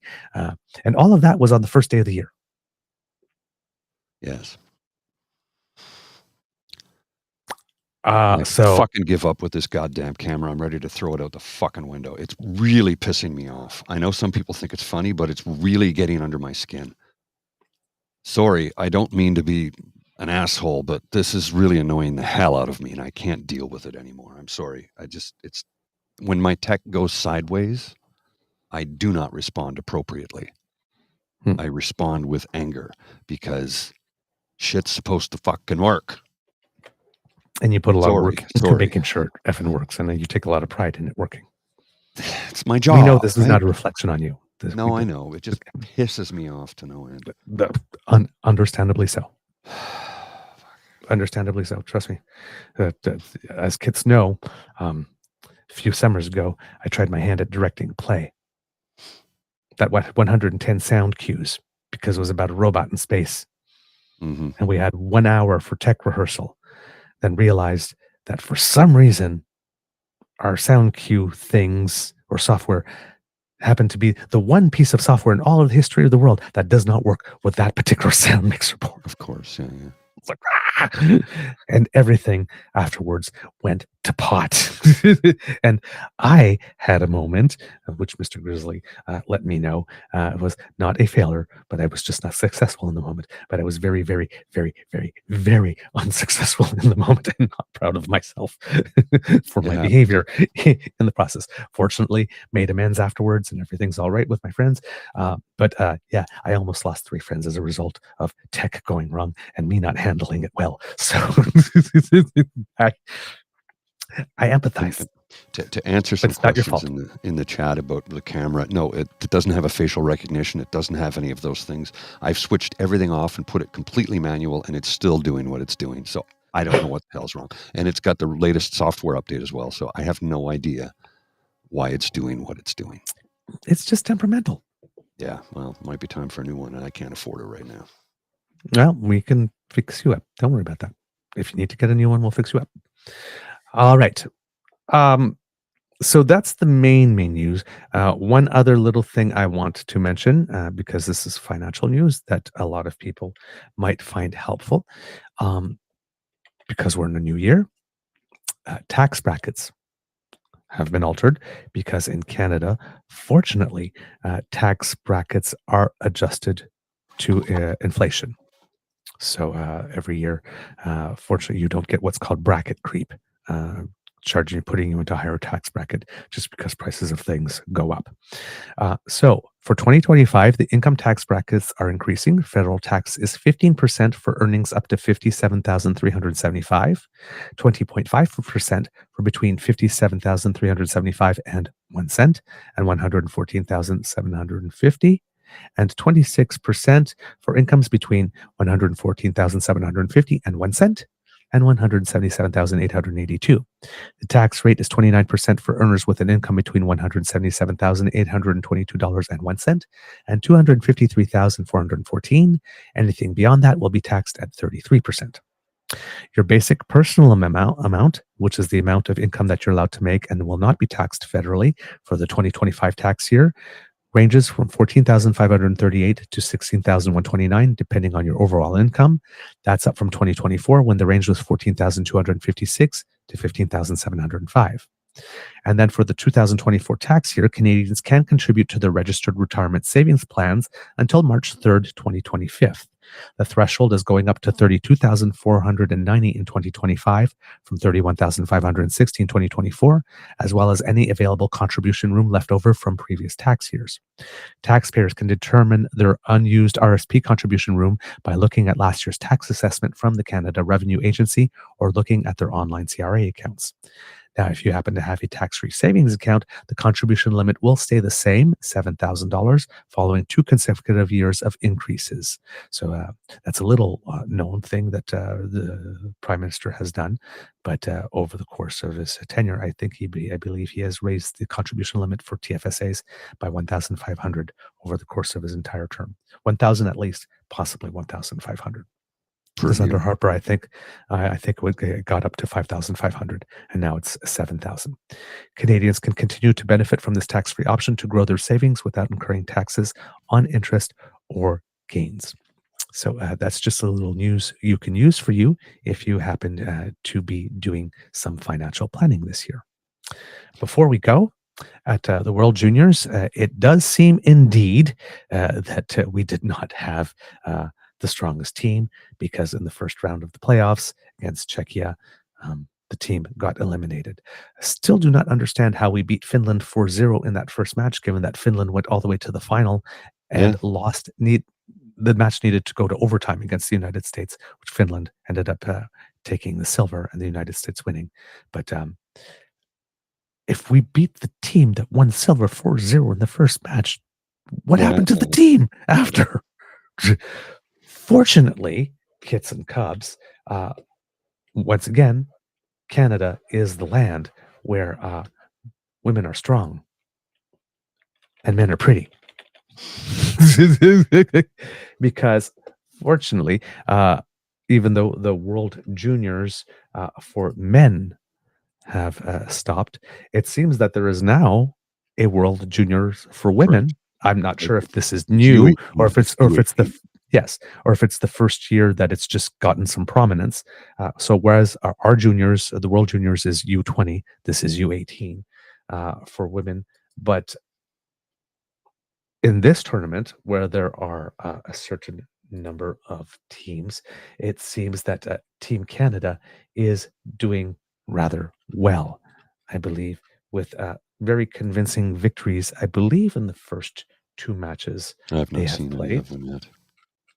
Yes, I was watching NFL yesterday, so some boring matches too. And then of course the one I really wanted to see was Minnesota-Detroit, and Minnesota got their ass handed to them, 31-9. Yeesh. Brutal. So yes, Team Canada has played 2 matches. The first one against Slovakia, winning 6-2, and the second one against Switzerland, winning 5-1. Team Canada is the only team in their 2 matches to be in double digits on goals scored. Gores. It's hockey, not bullfighting. Better not be getting gored out there, man. That's right. That the gored is getting gored is like a 5-minute penalty, isn't it? That's pretty bad. Five for fighting, I guess. You tell me. So, our women getting the job done so far. At the Canadian mixed doubles trials, the duo of Jocelyn Peterman and Brent Gallant essentially ran a clinic all week long, not losing a single match in the entire tournament, defeating Wow. Rachel Homan and Brendan Botcher in the final. Great trials all the way through. Can't wait for the World Championships. So Peterman and Gallant, if they get enough points in the World Championships to qualify Canada for the Olympics, will be the duo that's representing Canada at the Olympics. And that's been a long time coming for them, because when curling first made the Olympics, the gold medal was won by Caitlin Laws and John Morris, Johnny Moe.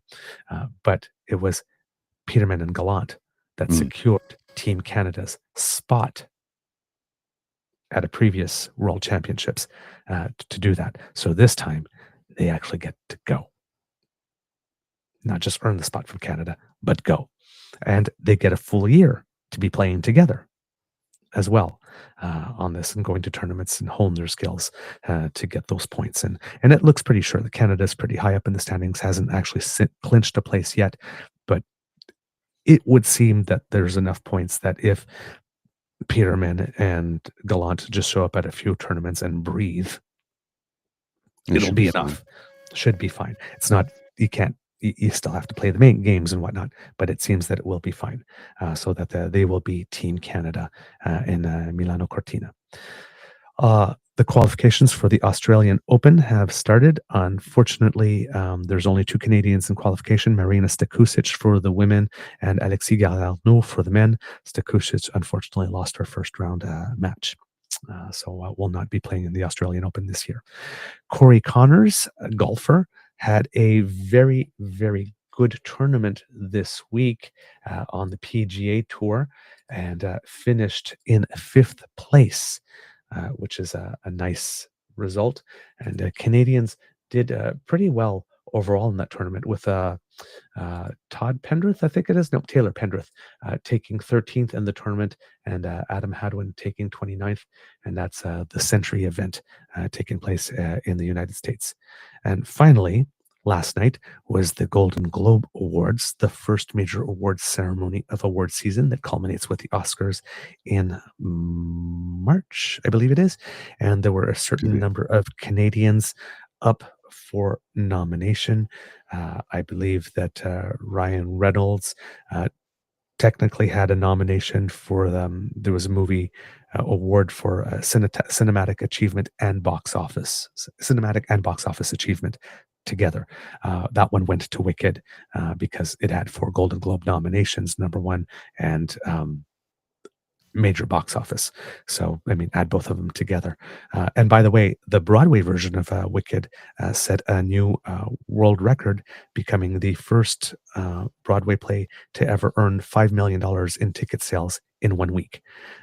Before, there was only 3 that had reached 4 million, which was, I believe, a chorus line, I think it was Hamilton, and I might be wrong on that, but and then Wicked joined them last year as making 4 million in one week. But based on the success of the movie, a lot of people are going to see the musical a bit more on Broadway. And apparently you can't get a ticket for like even the worst seats for less than $270 right now to see a Wicked on Broadway. I don't know why Lola's licking my hand. I don't have any food or anything. She just came in and started licking like crazy. Yeah, and this is a Mac. It's a Mac Mini, guys. So there's no BIOS. I've done the restart. I've done the update. I've done unplugged the camera. I've reinstalled the software. I don't know what's going on. I honestly don't know what's going on. So just to give everybody a peace of mind for that, I have no idea what the cause is. I have no idea what's going on. Okay. Everything is fully updated, and I've done multiple reboots. I did a reboot this morning, as a matter of fact, before I logged on. Oh, so the 2 that I mentioned that had earned 4 million in a week were Hamilton and The Lion King, of course, okay. Which I should have known that off the top of my head.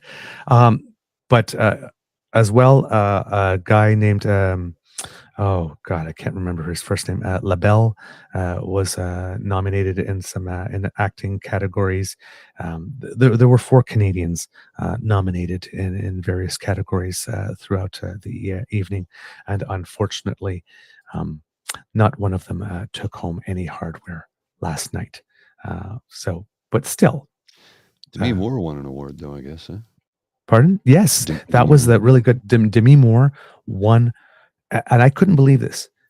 Her first acting award ever for anything in her entire career. Mm-hmm. For The Substance. It's a movie I have not seen yet. It's on my list. I've wanted to check it out because it seems like it's really, really good and really cool writing. I think it won another award as well. I think maybe for directing or writing or something.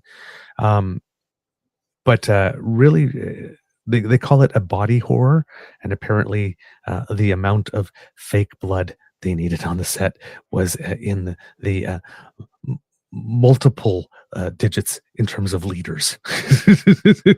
I've not seen the film yet. Apparently, she has never been involved in a movie that had so much fake blood ever. Well, I know the film. I just haven't seen it yet. Yeah, but apparently, it is the way that her performance has been described as she decided if she had ever had any, how would I put it? Actors have this thing sometimes that they worry about looking foolish, so they always hold a little something back. This apparently, she took the risk of looking completely foolish, not holding anything back, and it really worked. It seems in this one. So apparently, it's a performance for the ages, career-defining performance. Also, here's one I remember was nominated.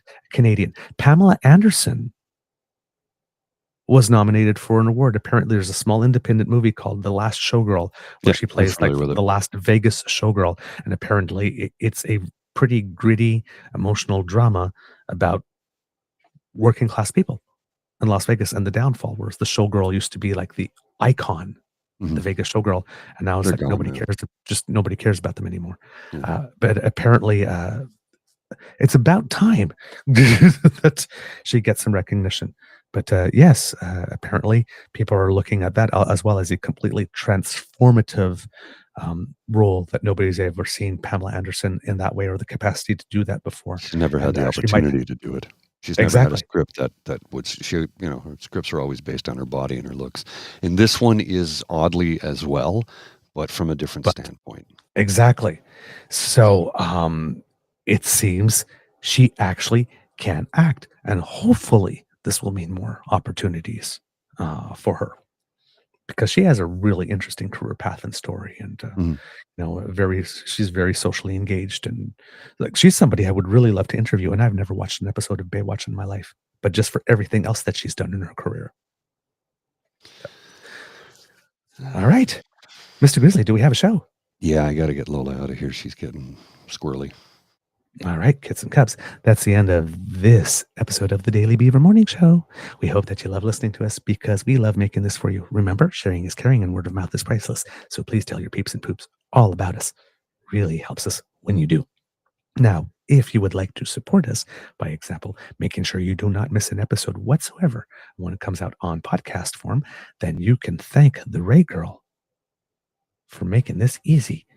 Mr. Grizzly, if you put up that QR code, and listeners, viewers, if you happen to be scanning it, that will bring you to our pod page. Now, if you're listening, podpage.com/The True North Eager Beaver, lowercase letters with a hyphen between each one of those words, and that will take you there. If you scan that QR code or go there and click subscribe, when we have something fresh off the bandwidth, when it comes to our ears only version, it comes directly to you. You don't even have to go hunting for it. It's that simple. We like to make things easy for you.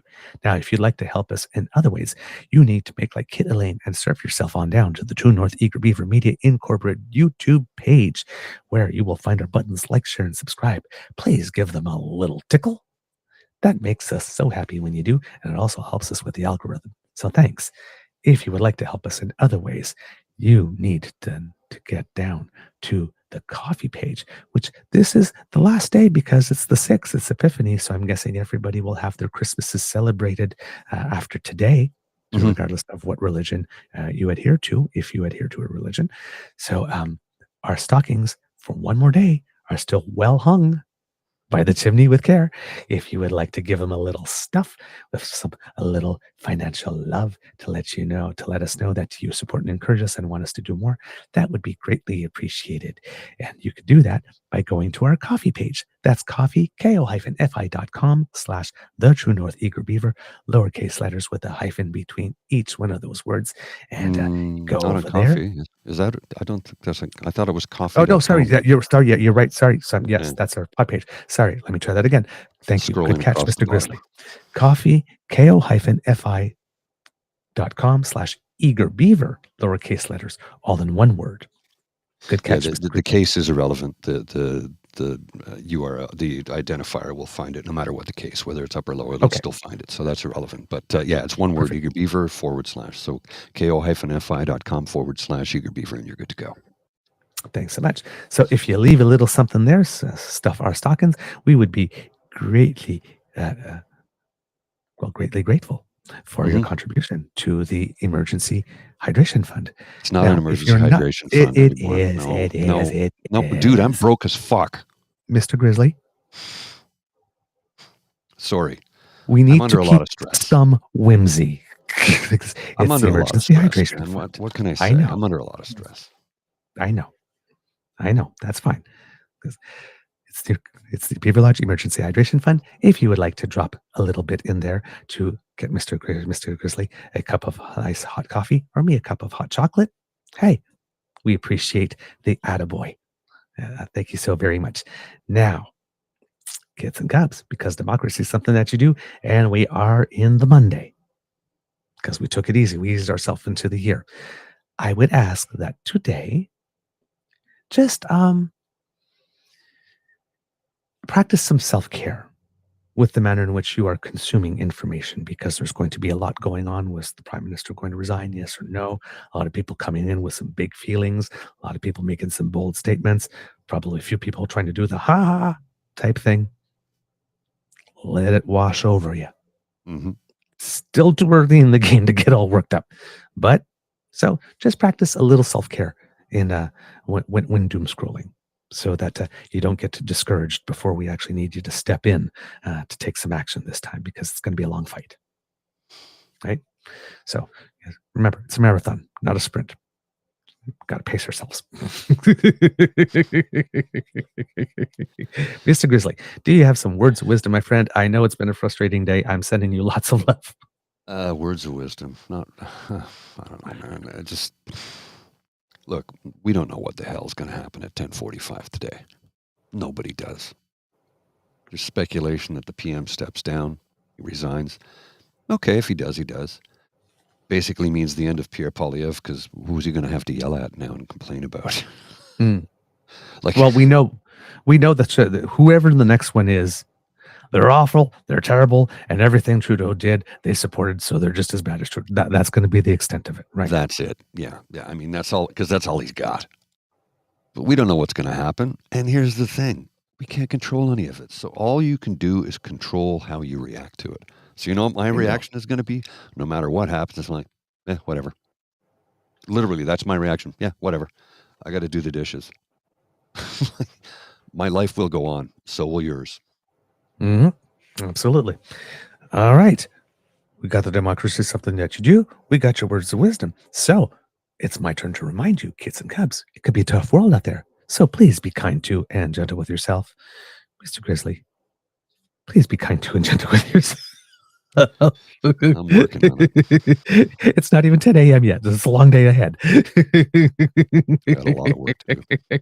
And we definitely want you back tomorrow. But I am sending you the love because, yeah, I have been known to use a couple of colorful epithets when my tech didn't work either. A couple of them sometimes have slept through because the mic I forgot to turn off the mic or the camera before I said them. The kids caught them a couple of times. So we're only human. I haven't eaten breakfast yet. I'm getting very hungry because I've been up since 4 a.m. So I'm getting a little hangry at the moment. So I'm going to have a bagel and then take Lola out. Right. Mr. Grizzly, please cue the cock. You are listening to a True North Eager Beaver Media Incorporated podcast. The True North Eager Beaver podcasts are proudly brought to you by our founding sponsors, the Misfit Mysteries from Corvid Moon Publishing, your source for science fiction, fantasy, and cozy mysteries featuring a broad diversity of characters, CanadianTarot.com, their uniquely Canadian online eclectic tarot community, and the Peppermaster, hot pepper sauces made from farm-fresh ingredients to thrill your taste buds and expand your mind. We are grateful to the Crier Media Network for its support, Pete Jarvis for our artwork, and Paul Joseph Something for our opening and closing sequence music.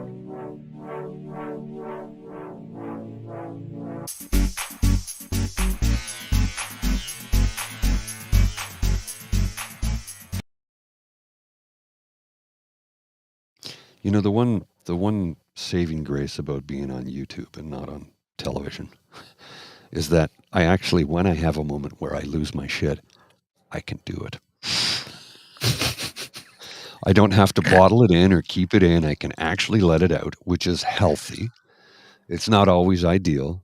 It's not always graceful. And it's seldom polite, but it's better out than in, right? So with that, I have to share two things with you to give you an idea of the directivity of Twitter. So this was Elon Musk, 7:13 p.m., December 29th, 2024. Please post a bit more positive, beautiful, or informative content on this platform. Okay, and just yesterday, Elon Musk is rapidly becoming the largest spreader of disinformation in human history, hijacking political debates in the process. The EU must take action. And Elon Musk's response, F you, R word. I know. But Elon, you said this. Please post a bit more positive, beautiful, or informative content. Oh, I get it. I understand now. Beautiful, informative, and positive content about me. About me. And what I believe in. Yeah. Yeah. So he's torpedoing the company. I mean, I don't give a shit. I don't pay any money for Twitter. We still use it. We still have accounts there. We still have people watching us there. We'd love for you to migrate over to our YouTube channel. That would be wonderful. If you could migrate over to our YouTube channel, that would be great. Continue to watch us there. And yeah, that'd be wonderful if you could do that. I've got it across the bottom of the screen. It's youtube.com/@ True North Eager Beaver Media. You can find us there. Join us the channel. Subscribe.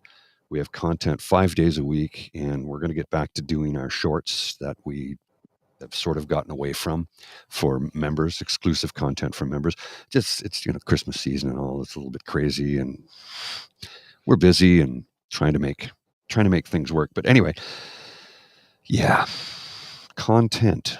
Elon approves it if it is approving of him. Wow, eh? Yeah. It's the world we live in. I'm afraid it is. It's the world we live in. All right. Have a beeferific day, everyone. I'll see you.